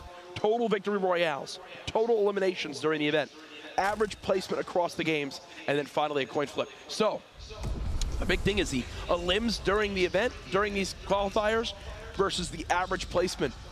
You just saw that 95th for Vivid with 0 elims is not going to help him in either way in those tiebreakers where, remember, top 33 move on. But again, not everyone's going to have points, so it could come down to 15, 20 people who have 0 who are trying to move on through. Because of the tiebreakers, that means that even if you don't get enough eliminations to secure a point, playing for a solid, even just 1, can mean the difference between making it in or not. Because if you have a large number of players that are tied for 33rd, 1 or 2 eliminations could decide whether or not you squeak through to the next round. Absolutely. Hysteria in the feed, sniping Cosmo, who we followed last game in a couple cat and mouse engagements, a 22-meter snipe, but this is back in tilted. Wait, so one of these players is going to wait for a third party. Lavish actually might be too far away in the top of the gray building, up here in Junk, way in the northwest corner. Freak trying to get a few shots in. The build fight coming out. Cans himself in, or his opponent cans him in with a floor. He's going to try and build and counter and get up top. Goes for an edit and a peek shot. Oh, now Marksman to the third party. Marksman now dropped way, way low. He's trying to pop minis in time. Not gonna happen. I believe the third party might be Blue Tea, pushed north potentially at this point. No, it's Diabolic. It's Diabolic. And that right now, Marksman is so upset, but that's the way of the road. That's just how it works. He's sneaking around. The audio cues again. He's trying to find where Freak went. That building, moving inside the building, and you see he might be standing on the top of something. Might be standing on top of stairs there. Yep. Kind of between floors, waiting to listen for Diabolic's push, maybe choose which direction to go, or even just a bait play. If he has like a trap, he can wait for Diabolic to move inside, place the trap, and start engaging with a shotgun. Trying to break on in. What will he spot? Freak is somewhere down here. Remember, the storm just began to push up, and they are out of the zone. They're not terribly far, but it's far enough that you can't wait too long. I'd love to if we can potentially just pull up the map for a second. And that's the snipe. That was the replay from earlier. The replay from earlier. That shot from Hysteria. A very, very quick snipe. I'd love to potentially bring up the map when we get a chance, when some of the action dies down for a moment, just to see how central this zone is. As Freak is going to go ahead and try to push the agenda on this engagement. Does he get the wall down? He does, but the player should just build above him. And Freak realizes it now. He's going to try to fight for this high ground, but look at how high up his opponent is. Freak like he's got the high ground back. Blocks his opponent out, who backs up. He's trying to go for Oh, man. The top-down advantage swap back and forth over and over again. These players always trying to outbuild each other, and they're so good at it. They keep swapping positions. Ooh. A ton of fall damage. Takes a shot. This Freak is going to try and hide underneath. He's very low on materials. 3 builds left from Freak. Diabolic has the top down and the shotgun out. Look at this. They're both popping slurps simultaneously. The zone is there, folks. And there's the view of that map. Look at how central this zone is, Lupo. Gets a little tap. They're tickling each other as they try and move inside the zone at the same time. Difference here, Diabolic has a ton of builds. Oh my a ton of materials left. He's going to go for this peek shot with the shotgun. And there it is. What Freak a goes down. beautiful juke right there. Diabolic playing with his opponent there. Will go ahead and get that elim, and now he's got to immediately run. There is a rift area. The Easter Island head out there that he runs into. A number of those spawn around there. So he should have some opportunities to rift out. He's lucky enough in one's there. He can make his way in with a rift. If not, I think the distance is coverable still. That he can get all the way in. Right now, the scoreboard, by the way, Nate Hill's the only player left alive with 2 eliminations. Dremen had 2, but he's been eliminated early. So Nate's in a good position. Second from last game. Blue Tea is still out there moving around. Jack actually just picked up his 2nd elimination as well. The view here. Here's a Diabolic. He did get the rift. The rift, as we were saying, that's the position that you want to be in. The rift changing his approach big time. The southeast corner here, Kayun looking around in a kind of a tight 1v1. Right at the edge of the zone, potentially third partying. Yep. Just looking for anything here. Somebody just hanging out in the open. 120 damage pop, and just a quick little reset. As you see, people already playing the edge of the zone. Zate just waiting. Chances are at this position, he was waiting. He heard his opponent, or potentially ran into him right before that. He's even triangle building himself in to prevent his opponent from doing so, and quickly editing through as he moves up. The defensive builds, that right now seems like the big, it's the game changer between an extremely good player and a scary good player. His opponent actually built up a ramp. That's all he can build. He's out of builds. Look at how awkward this is right now for Salt. He's still got a ton of HP though, and he's going to look for a reset on the fight. He's very low on ammo as well. This is another one of those scenarios, Lupa, where Salt has to win this. This is an all-in fight. If he like disengages, what does he have to his name? Some SMG ammo? No way. You even see there, he forgot he ran out of materials. He tried to build to protect against Zayd's push, and it wasn't enough. That was just, it's your hand is forced. When you've got that little, it's like, I have to fight this guy, because if I leave this, I can't build. I have no ammo to shoot people. I have to take these materials. And unfortunately, it doesn't work out for him there. Interestingly enough, too, right before they cut away from Zayd, he had almost no materials on his own. Yep. So at that point, a push from both players was the only option, or they run away from each other, which in a situation like that, especially a top-down advantage, it's not going to happen. Johnny here looking down to try and take advantage of maybe a weakened opponent underneath him. He doesn't realize Huckle Guy almost half of Johnny's HP. The trap going out, kind of a protective trap just in case his opponent builds up underneath him, tries to sneak into a situation, or even a third-party push happens, which with the way that these players have been playing, kind of unlikely. I almost feel like some people can assume there won't be third-partying some of the time. A rift off in the back there, but Johnny is not worried about that right now. He's worried about this opponent, Huckle Guy, getting on top of him. Oh, he just left. And he said, no, thank you. I'm gonna head out here. You see on your screen, tons of players with 2 eliminations. Wow. Nobody has 3. No single point for elim count yet, but it's gonna happen soon. Yep. A lot of people could tick forward with this one. A lot of people very far from the storm too. One player even over 500 is Amaze. EU Amaze is 560 meters from the storm, the next circle. He has a long way to go, and it looks like a lot of these players do. That means that people are going to start running into each other on the move. Yep. And they won't have structures built. There won't be a layer of safety there, so you're going to see a lot of, like we saw earlier, phase replays taking that shot on the move, the snipe shot while they were trying to push with the zone. That's going to happen in situations like this with so many players. Here's an example of it right now. It's going to be KU and try to push on in. Watching their back for a second. They obviously don't have all the information we do. All these players moving simultaneously. It's a feeling where you're like, I won't shoot you if you don't shoot me. Like you're thinking in your head, please don't. Gentleman's agreement. Please no, don't. Thank you. As we were just talking about replays. Lucky for everybody, he's not sitting on a sniper rifle right now. Right. But he still has a very powerful up-close loadout. Even that the Portafort can come in handy in very close 1v1 engagements where you need structure instantly. That thing builds tons of metal. Give you a top-down on a player. Now, Dester, we watch. This is an abysmal position. It is a bad spot. He is one underneath. Build. He has one build, and look. The storm's Papa still moving. Storm is there. He's got to move. Dubal's got to move. He does have a campfire. He doesn't necessarily have to move just yet. He's playing for this one limb. And unfortunately for him, Diggy's above him still. Now, I'm not even sure Dubal's playing for the elimination. In this situation, he had a slurp rolling and put down the campfire. He's playing for the storm to push his opponent away so he can move at just the right time. He doesn't necessarily have to engage, but he does need his opponent to leave. Otherwise, it might still defeat for him. Oh, gosh. Diggy is at 4 limbs right now, so this would be a 5th elim to earn 2 points this game. Diggy peeking. Does he decide to pop the medkit? It doesn't appear so as of yet. He wants this fight. I think he's worried about his opponent potentially dropping the storm down to just 16 HP to build up. It's too late to pop that medkit. He's got to go for the elimination. Look at how quick. Oh, he gets it the last second. Trap a limb, and there he goes. Diggy with 5 limbs in the last moment. A brilliant trap there to earn the final point. He opted to die to the storm, get the 5th elimination for the 2nd point instead of healing. That man was doing that all on a controller. Absolutely mind-boggling. Are you kidding me? Top of Dusty here, Ashton built They've up. watched a lot of Nick Merckx, I can just tell. Oh, yeah. It explains why he dropped tilt. Actually, I don't know if he dropped tilted all the time. He's made that up. If you watch too much. It explains why he's flexing his trap muscles. Exactly. There you go.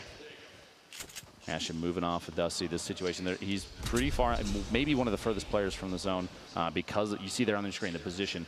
The number of players, there are actually not very many on the west side. Almost nobody in the northwest corner.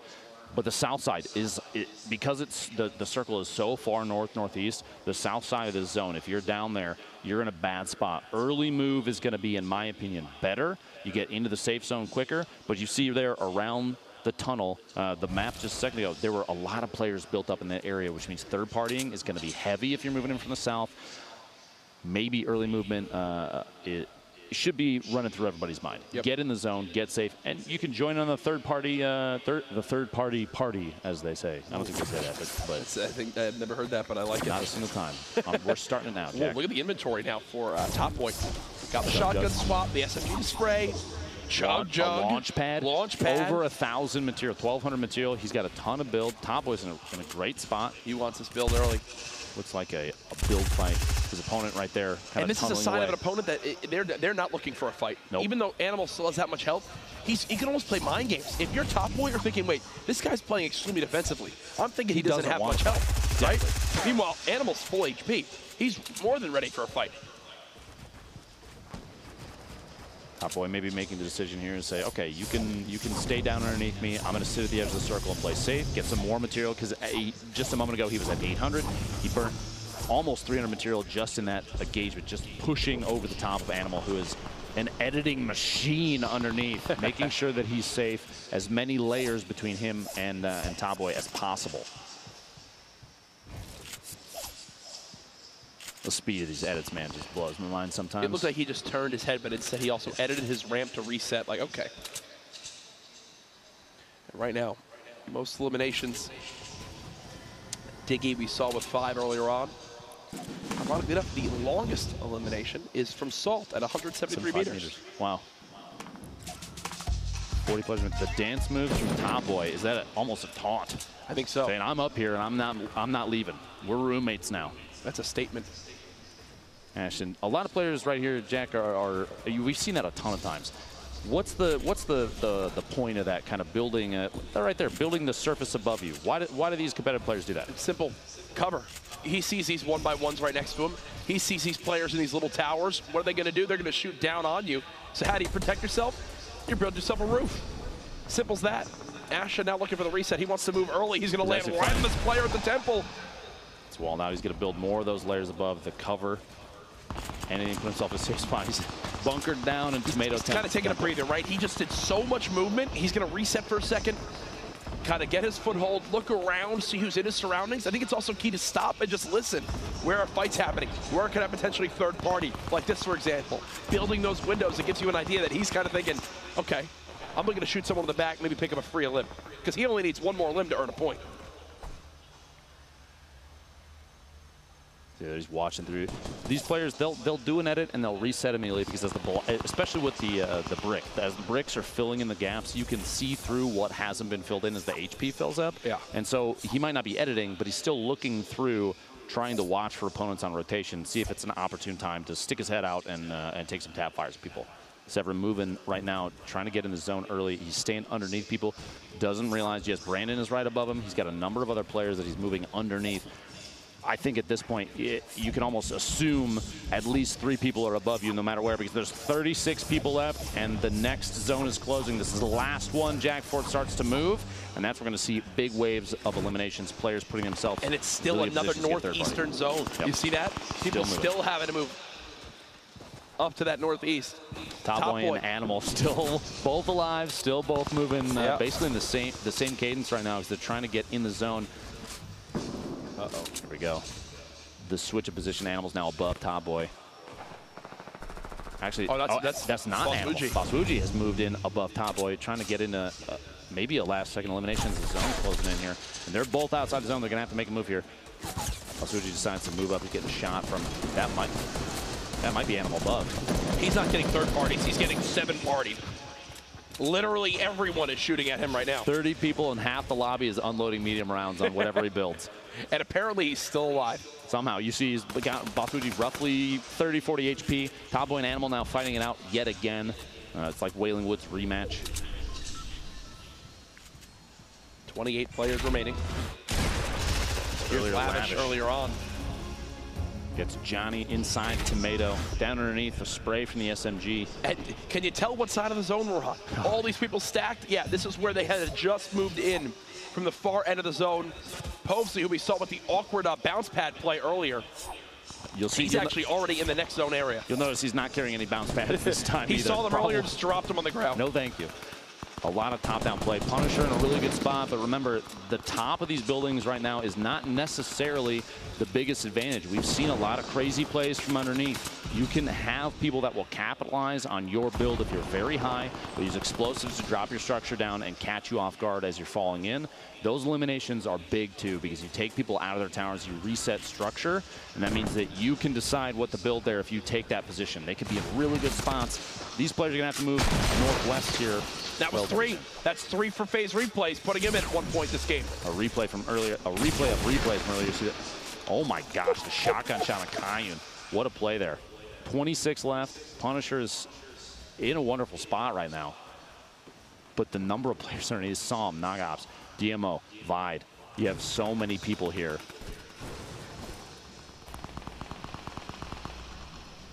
Sitting patiently waiting.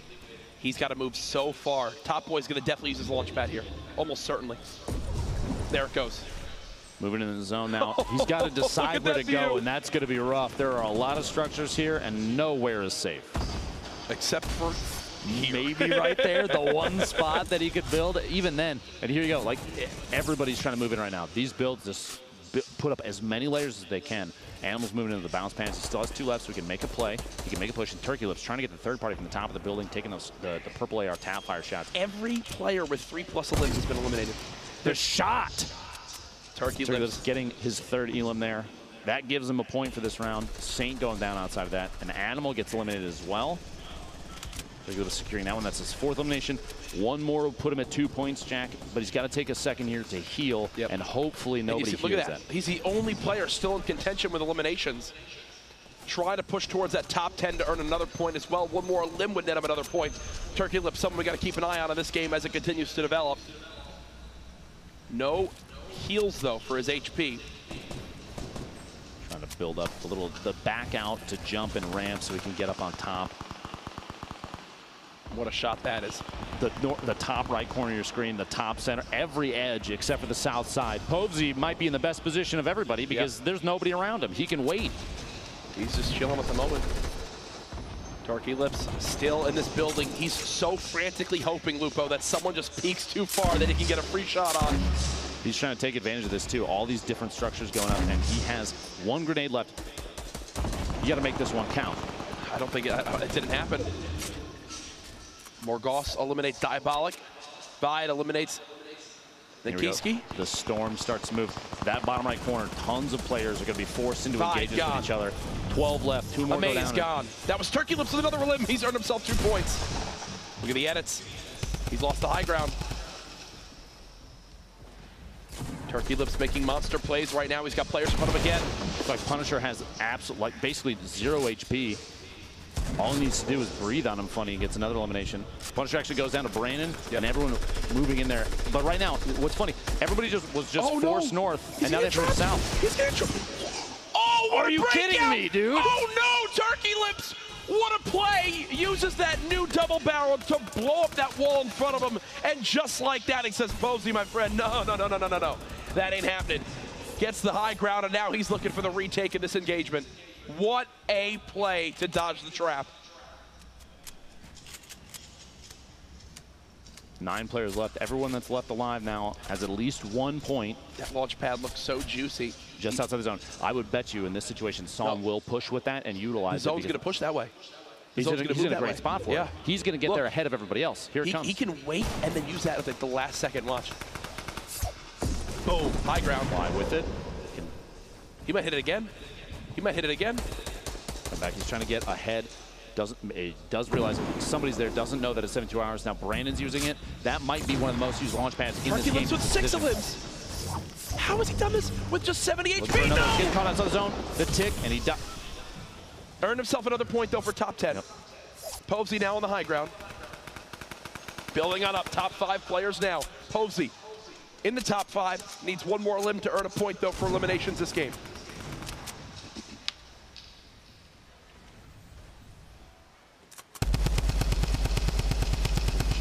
below. He knows at least one player's trapped inside there. Kind of trying to poke a little bit, maybe get a reveal on somebody and see if he can. He might even be able to provoke. That's not held up by a lot. That's not held up by a lot at all. The majority is outside the zone, too, so he won't be able to build and reinforce it. If somebody sees that, they can take him all the way down, but he's going to move before we even get to that point. He wants to get involved with these fights. There's a chance that he could get a third-party kill on somebody that's not watching. It's elimination and no mats. 72 hours down. Look at the rest of his inventory, though. Look at the med kit, the chug jug.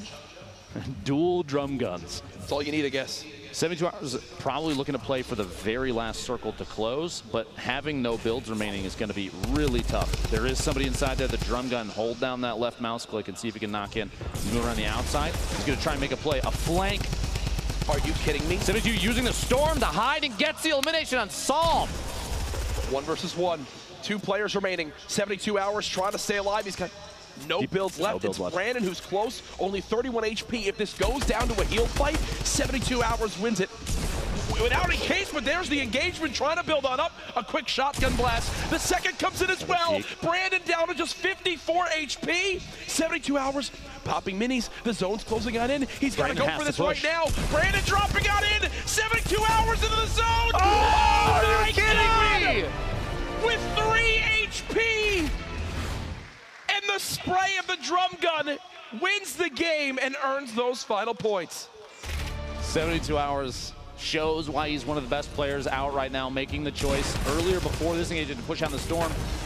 And yet again, spraying that drum gun, man, comes in clutch every time. He used 2 drum guns. His whole inventory was 2 drum guns. Healing and drum guns, it's all you need, Jack.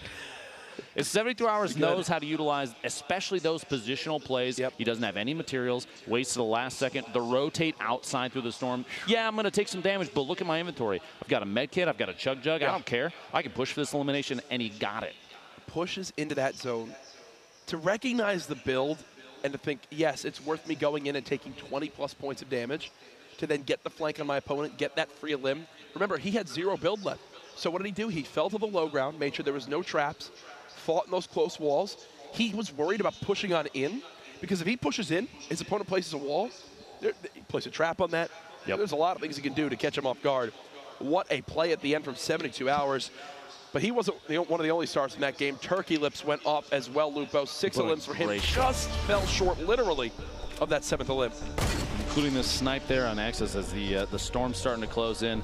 He secured a number of eliminations on players that were caught totally off guard because his position, his awareness of their position right there, another one, a maze getting stuck inside a box as the storm is moving. He's playing intelligently. He's playing for an advantageous position of his opponents. And even right there, watching for when Sofa wasn't looking before he knocked the surface out, smacks it out and switches the shotgun and gets another one. It's so well done because we saw that entire time he had, I believe, a max of about 75 health. That was it. And still got all those limbs because he knew the exact times he needed to peak. He didn't get overly aggressive. Brilliant plays there from Turkey Lips, someone who I've faced off against a bunch. And by the way, also great guy. Absolute great guy. Met him in the airport. Cool dude. 72 hours, we got more highlights from you, my friend. We've been talking a lot about you. Let's show everyone how you did it. That was the limb on the Sinful. Pops into the storm, and this is one of the smartest plays I've seen so far. Moving, especially when your opponent is distracted in another engagement, moving outside the storm, these top players are going to use their HP even as a currency. It's sort of in a way to say, it's a resource. I've got materials, yeah, but I also have hit points that I can use to survive outside the storm where players aren't necessarily looking. And right there, knowing exactly where his opponent was going to be and spraying at the corner as they were trying to build, trying to defend themselves, and it was not enough. And he takes game 3 home. And what I love right there is kind of the camaraderie that's been built now in the competitive Fortnite scene. Those were 2 players from 2 different teams, all competing in a solo thing there. But everyone knows just how much it is to win in that final scenario. You see there, I believe, is that what, C9 and Liquid? 2 different players from 2 different teams, getting together and still talking. They played a ton online, but even in that final moment, you know how tough it is to win a competitive solo like that, and then with the stakes that's here, you got to give them props right away. The tension is incredibly high. The pressure on these players to perform, especially because right now, if you miss out on your chance, that's it. Yep. You got to make it in. Top 33 from these qualifiers go to the grand finals on Monday. And we're going to have those people by the end of this next heat. One more game to play. At this point, if you have 0 points going into this game, Lupo, what is your strategy?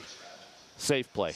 Okay. You can wait for these opportunities. We saw from players like Turkey Lips that last game. Third party, take advantage. You don't have to play aggressive. Wait for other players to play aggressive. Wait for them to make the mistakes. We've been talking about Vivid a lot, and we have to wait for him to put on a good show in this last one. This is his chance to strike because you know he can do it. We've seen him do it countless weeks before this. He's won 4 of the 7 skirmish weeks, and so this last match might be the chance for him.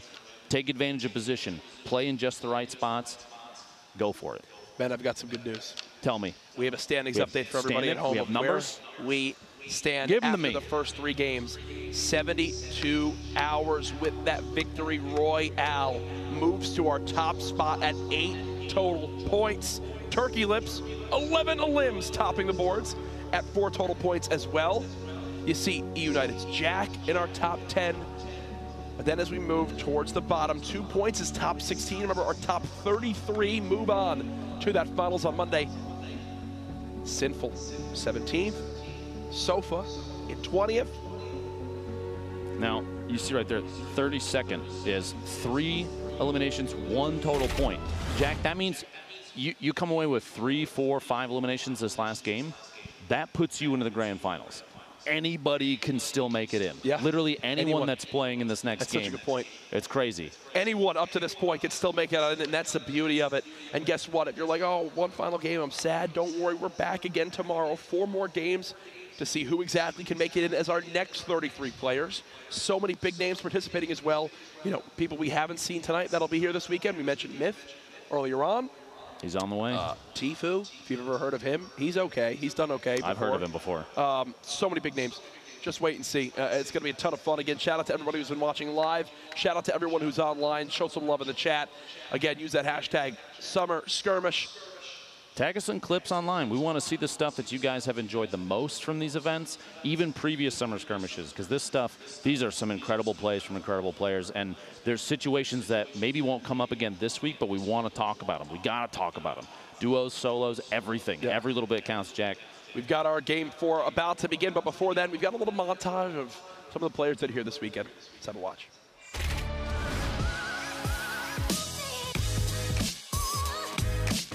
I've just played the game so much. I've been putting in minimum 10 hours a day for the past 5 months. You came all the way from the UK just for this. I put in over 12 to 14 hours a day every day. I want to win more than anyone here.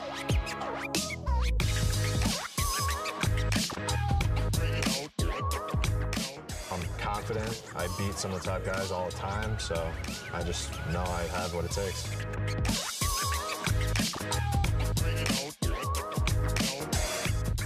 I put the money maybe towards college and making this like a possible career for myself in the long term.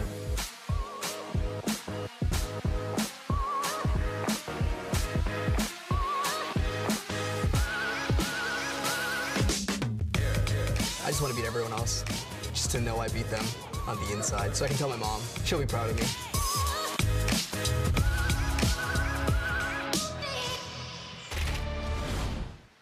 Jack, Make my mom proud. I Game like it. 4, man, it's coming up. I'm so excited. I'm the ready. gameplay thus far has been it's been exceptional. Seeing these players, the decisions that they make, the positions that they put themselves in, man, I'm writing stuff down too. I got to take notes. There's one thing I have after watching this, I'm like, I'm glad I didn't play. Yeah. For everyone that's been asking, I'm glad I'm casting. Here we see in the feed, Courage JD going down from. I'm it guaranteed looks like to someone make money this bludgeoned him. weekend up here casting, and I have no pressure. You can't It's lose, great. Jack. It You is can't great. lose. No, but we've had a lot of fun so far. I hope you guys can tell.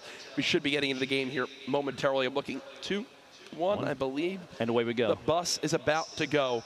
Ladies and gentlemen, game at number 4, our final match of the night. Who will be our top 33 to qualify for Monday's $1.5 million grand finals? Final week of Summer Skirmish, Jack, and here we go, Game 4. Put it? some noise in the house here, I like please. it. I love As it. we fly in, you're going to see players starting to jump out.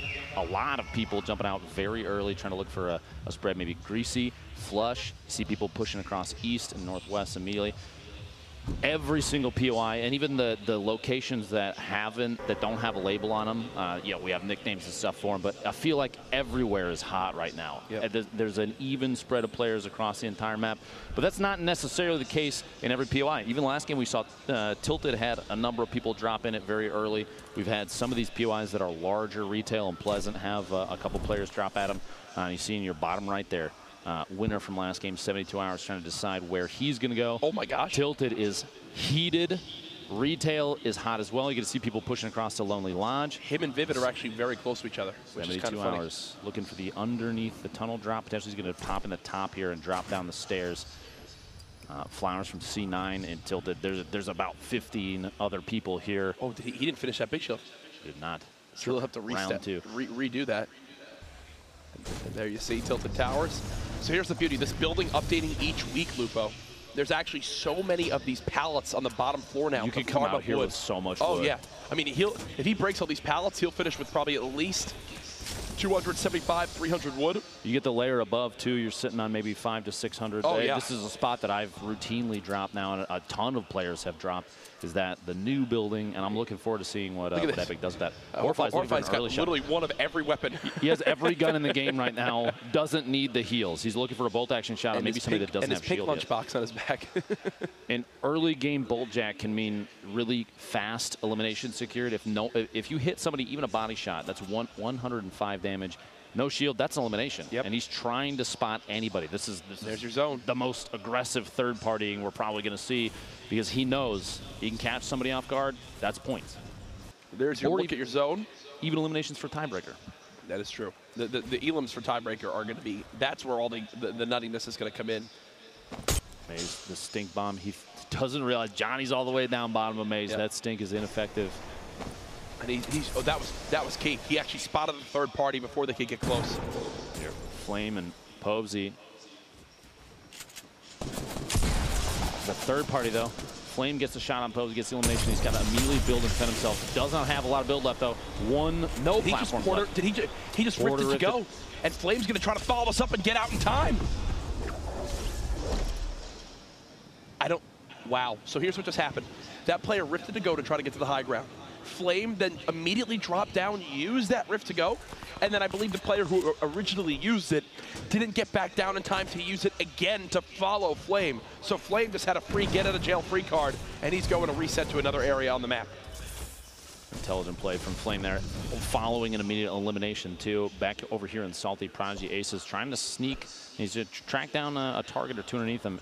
Shido is just waiting. Saint maybe pushing him to the third party soon. It looks like he might be over the hunting lodge over there. Potentially, he's probably too far away, but it might not matter. Now over the bridge, this is between Risky and Lazy Lynx.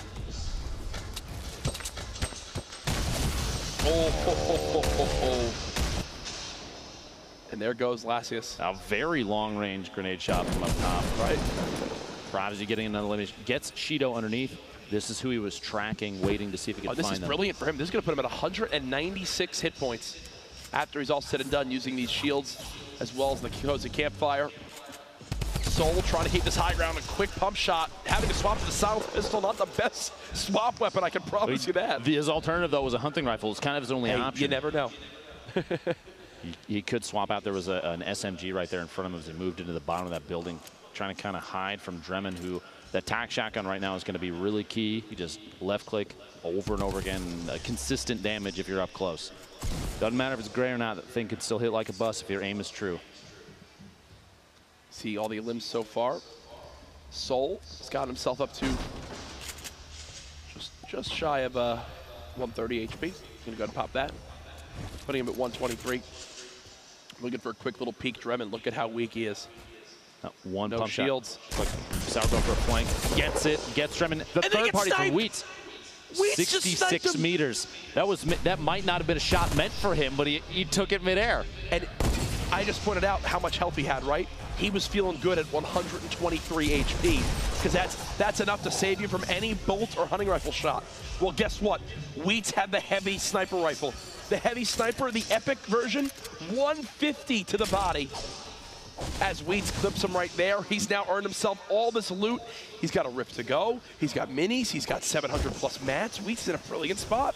No minis will save you from that heavy sniper, as you were saying. It's kind of the same position as the trap damage right now. Yep. 150 is more than what some players can. It's tough to buffer up against that. Even minis won't be enough. It's the boogie bomb. What? Nibs now dancing for his life. Mate's got to go for this. Pushing in, the shotgun gets him. A shield tag, 24-20. Can't land it, Nibs gets him. 17 HP. I'm mad for him. That shotgun, the body shot, not enough there to put him low. He made the right play. He had to go. As soon as if you land a boogie bomb, 5 seconds, you have to push that. Unlucky shots from the SMG, and Nibs turned it around on him. 72 Hours, our winner from last round, sitting on 80 HP right now. To be completely clear, no matter what happens in 72 hours in this game, the man's qualified for Monday. Oh yeah, he's good. He's good to go. He is good. Sitting pretty in first. Ooh, he's done. Landjack gets the drop on him, but you don't come away from that upset. No. You look forward to Monday. You focus on what's next. Absolutely. Now back, Landjack sitting on 2 eliminations. One more gets him a point from this round, the 4th round, the last round for these Grand Final qualifiers this evening. Again, cannot be stressed enough. We are playing only core games for these late night qualifiers now. Rule change came in earlier on. That applies to all 3 days. Yes.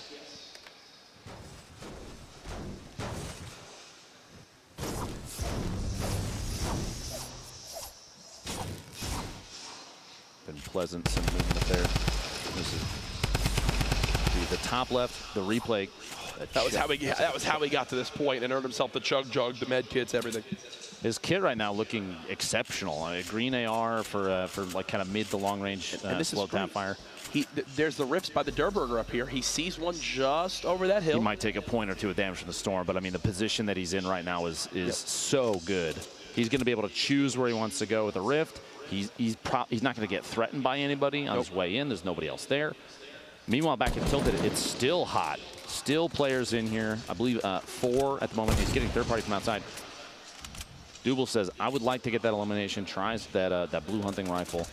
One of my favorite snipes, but sniper rifles in competitive matches early to mid game are fantastic, but you're going to see people drop those typically. Maybe not the heavy snipe, just because that amount of damage and its ability to drop a surface in one shot. Players can use that aggressively. You can be point blank, quickly shoot out a wall in one shot and push in and swap to maybe a drum gun. The fall damage there, though. And this was so smart. You see there, winds up, did he get the pyramid off? I believe he did. The rocket giving out 90 HP remaining, does 110. Launchpad could not jump onto it. Federico gets the elimination before that escape, and it looks like Federico actually has a launchpad of his own now. What Cerverzo was doing that whole time was he was dropping down that structure to where there was only one area left that he could C4. Unfortunately, wasn't able to follow it up with the elim himself. This was Horrify. He used double C4s to eliminate his opponent in the new building in Tilted.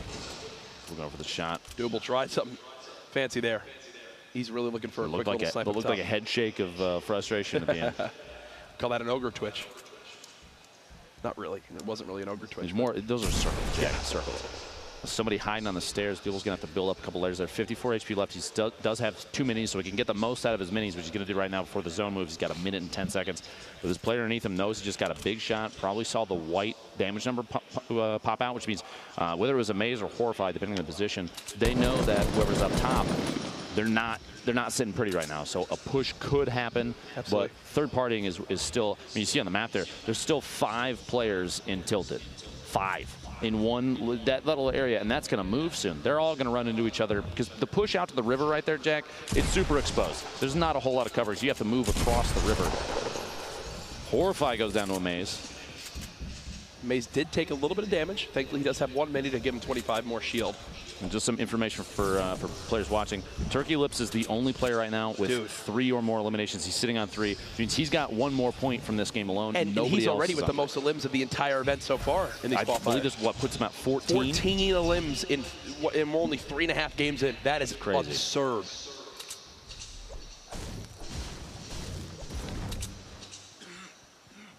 He's still making some moves out there at Tilted. There's still a number of players left, but back here in Salty, Alfan was trying to building up a resource buffer is what he's smacking the cars. Cars, one of the best metal resources in, one of the only metal resources in Salty, and even though he's sitting on a ton of materials, Jack, he wants more. Going for as many as possible is so crazy important. You see on your screen, by the way, Sofa, one of the winners of our heats from earlier today, has 3 eliminations as well. So that's a point for him too.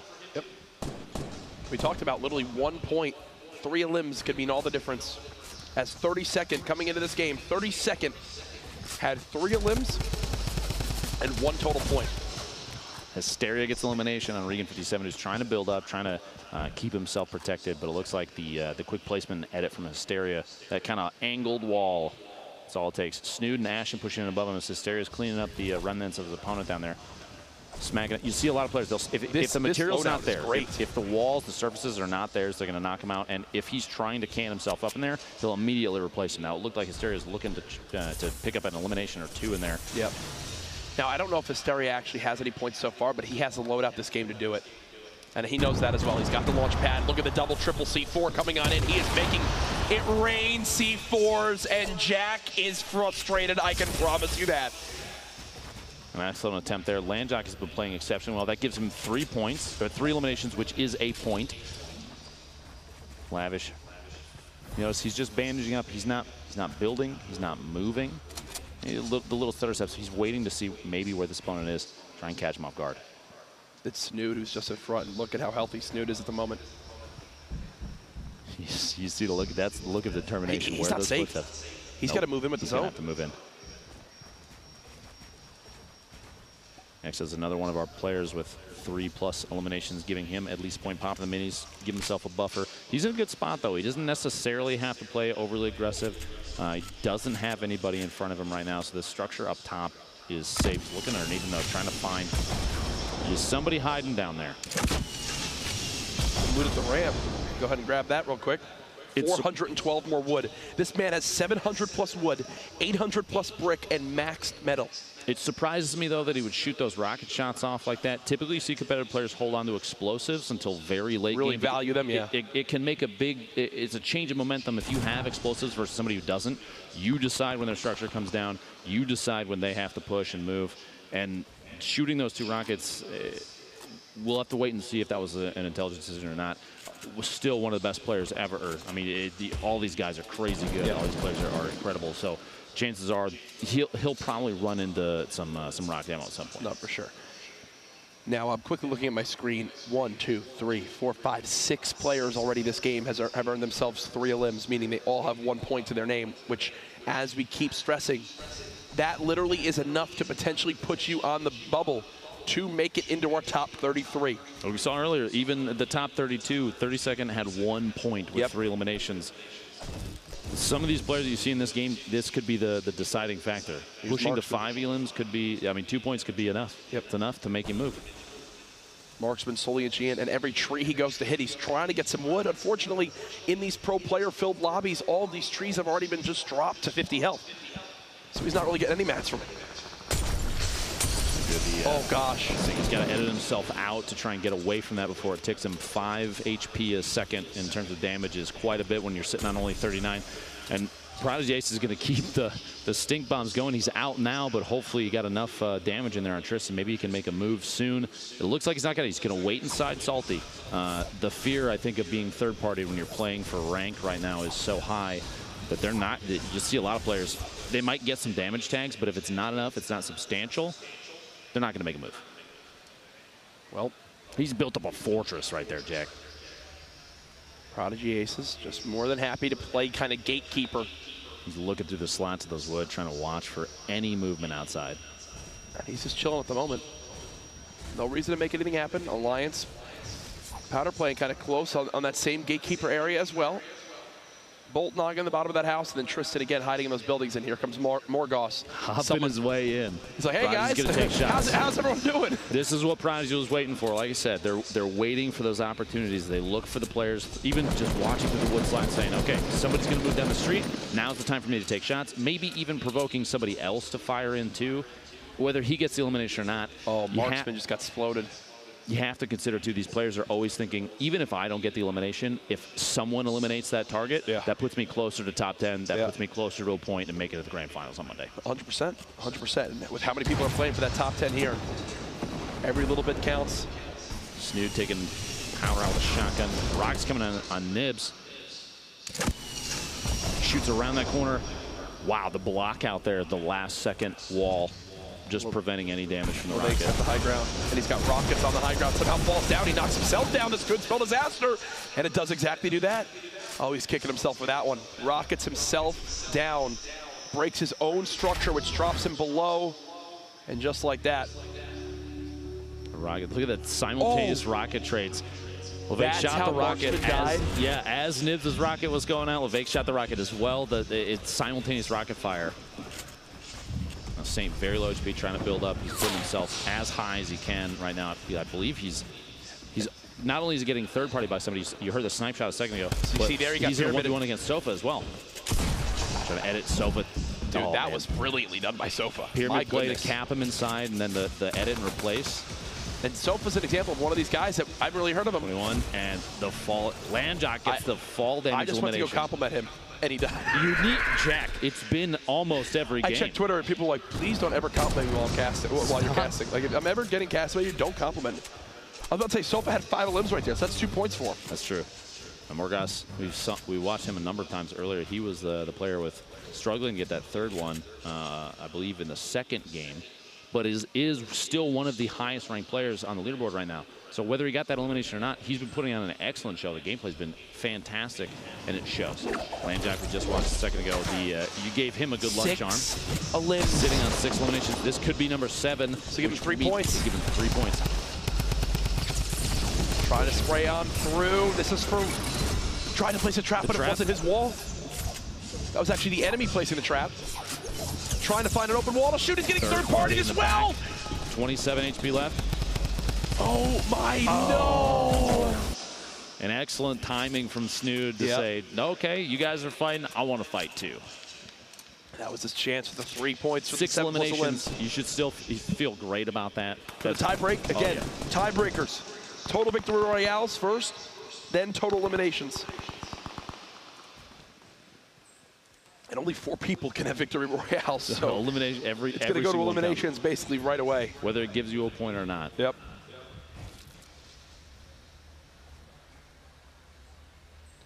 $19 left. This circle is closing, which means every circle after this is when it starts to move. Now this is Morgas just a moment ago.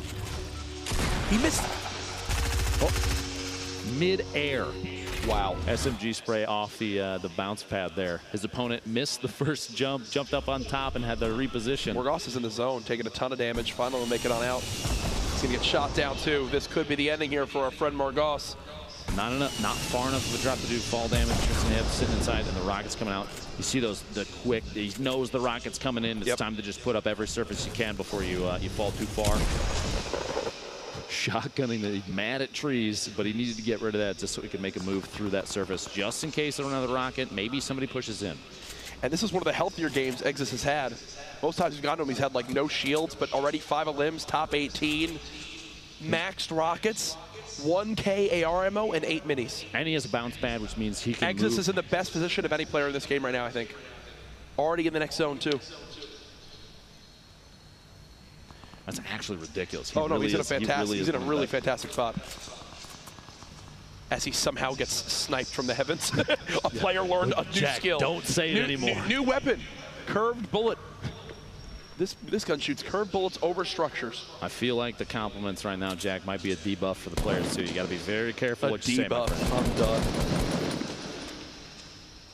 All right, so taking advantage. 12 rockets, like you said. Taking the shots from above, just trying to put as much pressure on his opponent. Maybe getting an opportunity where somebody third parties and takes a wall out. He can get a shot on somebody and get just the last bit of damage to get an elim. Yo-Yo hiding in the box over there. X's this position. It really can't get any better than this. He can watch everybody. He's not too high, so fall damage won't be too much an issue. And right now, the zone is moving. 30 seconds for players to move, 18 left, which means 8 more go down, and then people start getting points for their rank. And he's just taking a little more of a setup area in the zone to look out of the new storm to be able to shoot on players pushing on in. Huggable guy dropped to 1 HP. There's the elim from Mac. So C9's blind. Blind sitting in an excellent position, too. He knows you can hear the fighting underneath. He is just spinning, looking for any chance to even just get one shot on somebody because storm damage and Four other big players. Shields. 4 big shields is what blind has. Please go ahead, do damage to me. I can literally block it forever. It doesn't matter. Yeah. Now Nate with he's going for that edit. He's trying to apply some pressure. Smacking out all these structures. He's got to build himself into a box, essentially. You see, like I said before, players they'll pickaxe out a surface, replace it immediately with their own, and then even sometimes instantly edit a window on either side of the middle just to see if they can get a peek shot on somebody that might have been watching and backing up from it. Any sort of surprise. Now, Nate doesn't realize no one else is in there right now, but he knows there's people around. X is still sitting here, sitting just as good as he was before. Yep. He might be distant from the next safe zone, but he does have the bounce pad. You see right there on the street, somebody flying in. C9 blind, making a move early, trying to get in the next safe zone, or at least a position right next. He's literally building height just to bounce Here pad. it comes. Yep.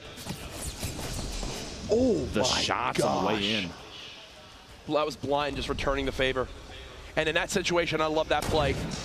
Give up the high ground, just mini, play that low ground. Now that top side of the map, those players are all going to be kind of forced into each other unless they can maintain their own elevations and maybe never run into each other. Rocket intended to get the drop, the fall damage. He's returning the favor now, back to blind. Eggs is looking for one more limb to put him at 7. Can he find it here? Continuing the build. Services, yep. Doubling up on the layers. Basically, so instead of just having one floor that he could fall through at any time, they've got to tear through a brick floor and then a brick pyramid if they're gonna knock that out, which gives them enough time to react. And go back and maybe replace the floor that got shot out underneath. You see those too. You see the structure shake underneath, so he just needs to move back. It's actually not held on by a lot. The number of players that are in 1-by-1s right next to each other right now. X is moving down. I think the goal here, he's sitting on 6 limbs. One more is 7, which is 3 points. He's top 12 right now. I shouldn't have said anything either, Jack. I feel bad. Exits try and think that was 1 limb away from another point and 2 more positions away from another point for being top 10. So two points missed out on if he can just stay alive a little bit longer. Look at the HP of blind as he moves in. He actually just jumped in. 1 HP. I was commenting on it again. Jack, did you pass the curse to me? Jack, I did. Blind had 1 HP, started to move in and got caught off guard. Nib's going to try. Oh, going for it all. Dropping in. Prodigy Aces getting eliminated. He's got 2 limbs. Prodigy Aces is racking up the score right now. He drops to Karos. So many of these players have so few HP left. We're down to the top 3. Nibs drops down, takes fall damage. Wheats 5 limbs for Wheats. If Wheats gets these last 2 limbs, within the 7 and the win. Nibs pushing through. Wheats goes down. Courage, you need to stop saying it. I really need to stop, man. I'm sorry. This is a note for tomorrow. 1v1 here. Fulmer trying to play this high ground, spraying on down with this drum gun. He sees the campfire, which basically gives away exactly which 1-by-1 this player's in. Still a whole nother zone to go. This isn't like the other games where it's kind of ending with a heal off. They still have so much time until that kind of moment comes on through. Fulmer's trying to move across above and maybe catch this last player underneath him on rotation, catch him off guard and try and get the elim. The number of rounds though. Look at Nibs' ammo. Look at Nibs' ammo. He is stacked. And Fulmer's sitting on basically nothing. Yep. Fulmer's accuracy, the timing of these shots need to be absolutely perfect. Now Nibs can essentially spray at this moment. Can we go back to Fulmer for a second possibly to see exactly what he's got in his inventory? Because you see, either player, I don't think either player is healing. 12 builds, no healing. He's got 2 spike traps, maybe something else in the trap slot, we can't tell. Yep. But so few rounds for anything. Yep. Less than 100 rounds. This is a rough spot to be in. Neither player has heals. Who will be the aggressor here? Fulmer did an edit and reset it so that he could watch the wood come in and kind of try and look through, see if he can spot this player on rotation. Somebody's going to have to make a play. Fulmer's waiting for the last second. He's above. You can hear the pickaxing from the player underneath. 1v1, match Fulmer, 4. I think he's going to just go for it. Drop down and go. 3, 2, 1. First edit. Second layer. Third layer. Trying to spot where he is. Nothing yet. Here comes the spray. He's in the 1-by-1. The spray down. Down to his 40 HP. The clock is ticking. He's got to make something happen. He knows he's tagged the health. He tagged the HP. He knew he had the advantage. That's all he needed to do. Rank 1 for Fulmer there. The last second damage play. Well done. Yep. because he gets that 1 point of damage done to the player, 1 shot of HP, that means that all he needs to do is just, well, outlive him in the storm, outbuilds him there. Beautifully done, had barely anything to his name, so yeah, you'll see it again here. The zone closes on in. Nibs tries to push out to catch his opponent off guard. Doesn't happen because immediately it's just awkward. The player's just above him. Now he's trying to out-heal, out to the damage, and it just wasn't enough. He drops to the zone, GG. Unbelievable. The drama of the last game of the day, Jack. Always. I want more. Right? Hey, don't worry, tomorrow. We have 2 more days of Heat qualifiers. Yes. And then Monday, the grand finals, $1.5 million. It's nuts. I think a lot of people who maybe didn't qualify today are watching. Watch this matches tonight. Oh, yeah. Taking notes for their potential qualifier games tomorrow morning in the 3 heats. Again, if you are in the Seattle area, you're here for PAX West, and you want to play, get up early, get in line. You can participate. Bring your pass, show up early, get involved, because guess what? This is a life-changing opportunity. If you could somehow earn yourself a major prize money, $225,000 for first. Before we end the night, though, we've got some replays and some things to look back on Game 4. We have Landjock, who had some monster highlights at that game. I mean, you saw this for me was one of the more creative limbs. Double C4s down. Jack went to go use his big shield to put him at 200 health. He stops him at mid-drink and elims him there. Like it. Landjock trying to go for basically any knockdown on some of these players, too. The positioning. His positioning knowledge, knowing the location, the awareness of their position as well. The first elimination in that, the C4 one, you saw basically the perfect toss right through as the builds from Jack were going up. And he threaded the needle with the C4, pulled the trigger, and that was all. That was all he needed. And that second elim you saw was actually on a Sofa, who won our first heat today. Sofa, someone who really impressed me, someone who I hadn't heard of prior to today, but might be making a name for himself this weekend. Keep your eyes on him, Jack. It's quite good. Also, Prodigy Aces, we highlighted him a lot that game. He had 2 crazy last-second elims there before he got taken out outside the zone. I believe that's this here.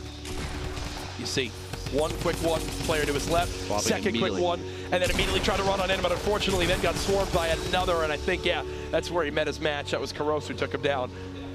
Prodigy Ace is a name I've seen a lot in the Battle Royale genre. The range on that pump action could be, it could be a friend or a foe. Oh, yeah, big time. And you saw right there, he was a number of shots that they were effective. They did damage, but it wasn't just quite close enough. Definitely better to have there than the double barrel, though. The double barrel would have done 4. A little too far. Like I mean, we said before, these players are taking advantage of that double barrel 100%. In the very last moments because you're hugging your opponents. But in situations like that where rotations are happening, it's not necessarily the best bet. And I think watching these games, seeing players swap their loadouts on the fly. We saw Double at the top of Tilted Towers with the hunting rifle. If he had made it later in the game, we saw action from him. He would have dropped that because that weapon, it's just not well utilized when you're in a box 1v1, 1v2 situation. You're trying to move with when the storm starts to move itself. You won't see a lot of players hold on to it. They know that late game engagements, they're up close. You have to be quick. You got a lot of flick shots with shotguns are going to come out. Yep. It's impressive. I love it. And the mindset that we're seeing players have to decide on when they're one limb or one placement away from earning themselves a point, that can be all the difference. And we saw there, people at 6 try to get aggressive for that 7th limb, doesn't work out. Players at 2 try to drop on down, force the fight, doesn't work on out. There's kind of a look at the aftermath of the venue, people realizing, hey, I think I made it on through. Hey, I didn't. That's Nate Hill, who was had himself a monster game with that 2nd place with 5+ limbs, or I think it's 7 in that one. Turkey Lips might be my most impressive player today, though, with the amount of limbs he had. He put on an excellent show. Absolute the positioning knowledge, too, we saw him putting himself in the spots to take advantage of not only third party, but simultaneously the storm pushing people. Players were on rotation, and he was just ahead of them, far enough up that he could say, now's the time to take a shot, and then I can move. And he's hitting those shots. His accuracy is wonderful.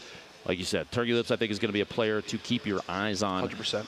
Especially on Monday. And one of the players who we've seen so much of online that I'm not surprised to see them right at the top of the leaderboard, 72 hours from Liquid. He's known as one of the best players in these scenarios.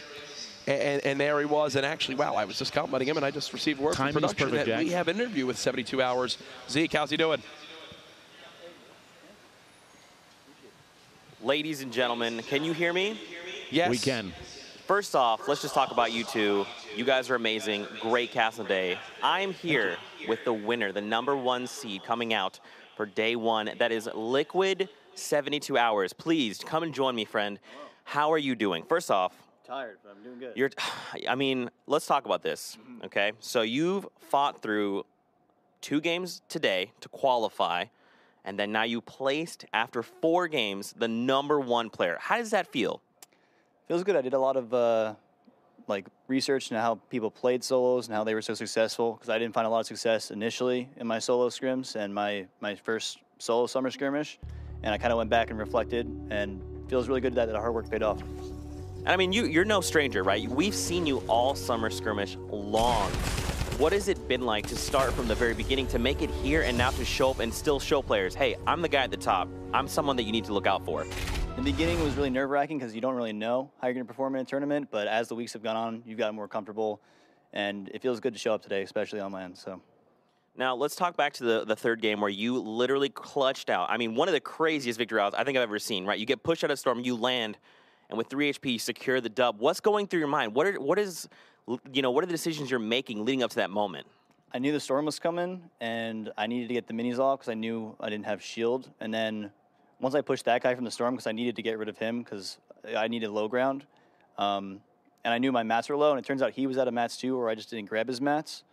And I was just pretty stressed, but I just tried to play it slow. And after I killed him, I realized just how low I was. I mean, I didn't realize I was only 3 HP. I knew I was low, but not that low. So it was definitely a crazy match for me too. Fantastic. Now that you're #1, okay, you've qualified, you've made it to finals. Right. What is the strategy going into finals? Just going to try to play the same way and just be consistent and make sure I get at least several points each game. And I think if I do that, I'll do pretty well in the tournament and place well. What do you want to say to your fans out there? I mean, so many people love you, and you are arguably one of the top, I'd say, best players ever. So what do you got to say to your fans? I appreciate all the support, everyone who's been with me since, other games I've played and then translated into, this BR genre in Fortnite. And thanks for everyone who believed. Appreciate it. Well, congrats, Liquid. Good luck in finals. You know the dads of Twitch will be casting and watching. So good luck to you guys. Throwing it back over to you. Brilliant stuff, Seed. Congratulations again. 72 Hours, our #1 seed coming out of day 1. He's at the top spot. We know that, but we've got a full list of the standings. I know everyone wants to see who qualified. We'll go ahead and take a look at that, starting with our top players here. Man, I'm not surprised to see him at the top. I'm not going to lie, Lupo. 7 eliminations, 8 total points from Liquid 72 Hours, one of the best players out there right now. Morgas, somebody we kept our eyes on quite a bit, 11 elims, and only a handful of players, even down to 16th right there, pulling 10-plus elims. These players are the ones to watch for map knowledge, for positioning. And I believe everything for Wheats in that 11th spot, I believe every elim and point he might have earned was in that final game. How nuts is that? That's incredible. And he finishes 11th as we continue on through. Strugs, who won our first game, that's all he needed to earn his 3 points. Literally got 2 elims and that top spot to make it on in. Now on to page 2. Remember, top 33 make it in. This is our top 32 up to this point. More familiar names. No surprise to see some of these people on this list. No, it's kind of impressive to see Bolt Knockouts down there at 32nd. 8 eliminations, Jack, but only 1 point, which means there are a number of matches. He probably got the 2, was eliminated before 10th place. There it is. 33rd, Dremen, who was landing at Westworld, that outer city outside Paradise Palms. 7 elims. He only had 1 point, but guess what? The aggressive early game plays pay off. We know our top 33. Congratulations to all of them. You'll be playing on Monday for that $1.5 million prize. What a day we just had ourselves, Lupo. And the brilliant part of it, we get to do it all again tomorrow. 2 more times. We have 2 more days of qualifiers playing in the grand finals on Monday. And if you're here in Seattle, if you're at PAX West and you want a shot at this, you can still get in here. Registration, it's simple, all right? All you have to do is show up to this lot, what is it, 73? Yes, it is. And show up early. Trust me, people are ravenous to get in, all right? And if you get in for registration, make sure you go to the play location at the right time. You have to report on time. and play your heart out. All right, $1.5 million on the line. You got to put in maximum effort. Absolutely. And my heart would be racing, man, for games like this. It's a lot of high tension, a lot of high action, and those storms are disclaiming a lot of people. Positioning has been wonderful. We've seen some top-tier gameplay from a lot of players, a lot of names that we've seen in the previous 7 Summer Skirmish weeks. And you have to remember, over the 8 weeks of Summer Skirmish, $8 million with $1.5 million culminating here at PAX West. It's been fun. I was going to ask your final thoughts, but I feel like you kind of just laid them out there for you, Jack. I'm reading your mind, brother. Either way, I'll give mine. Awesome day. Shout out to everybody again, patient through kind of a couple hiccups, but either way, live tomorrow again, 6 p.m. PST. We'll figure out our next 33 players that will make it on into that grand final on Monday. More huge names involved. Again, thank you so much for watching. Shout out to everyone in production for a great day number 1. Live again tomorrow, hashtag Summer Skirmish. It all culminates here at PAX West. We'll see you then.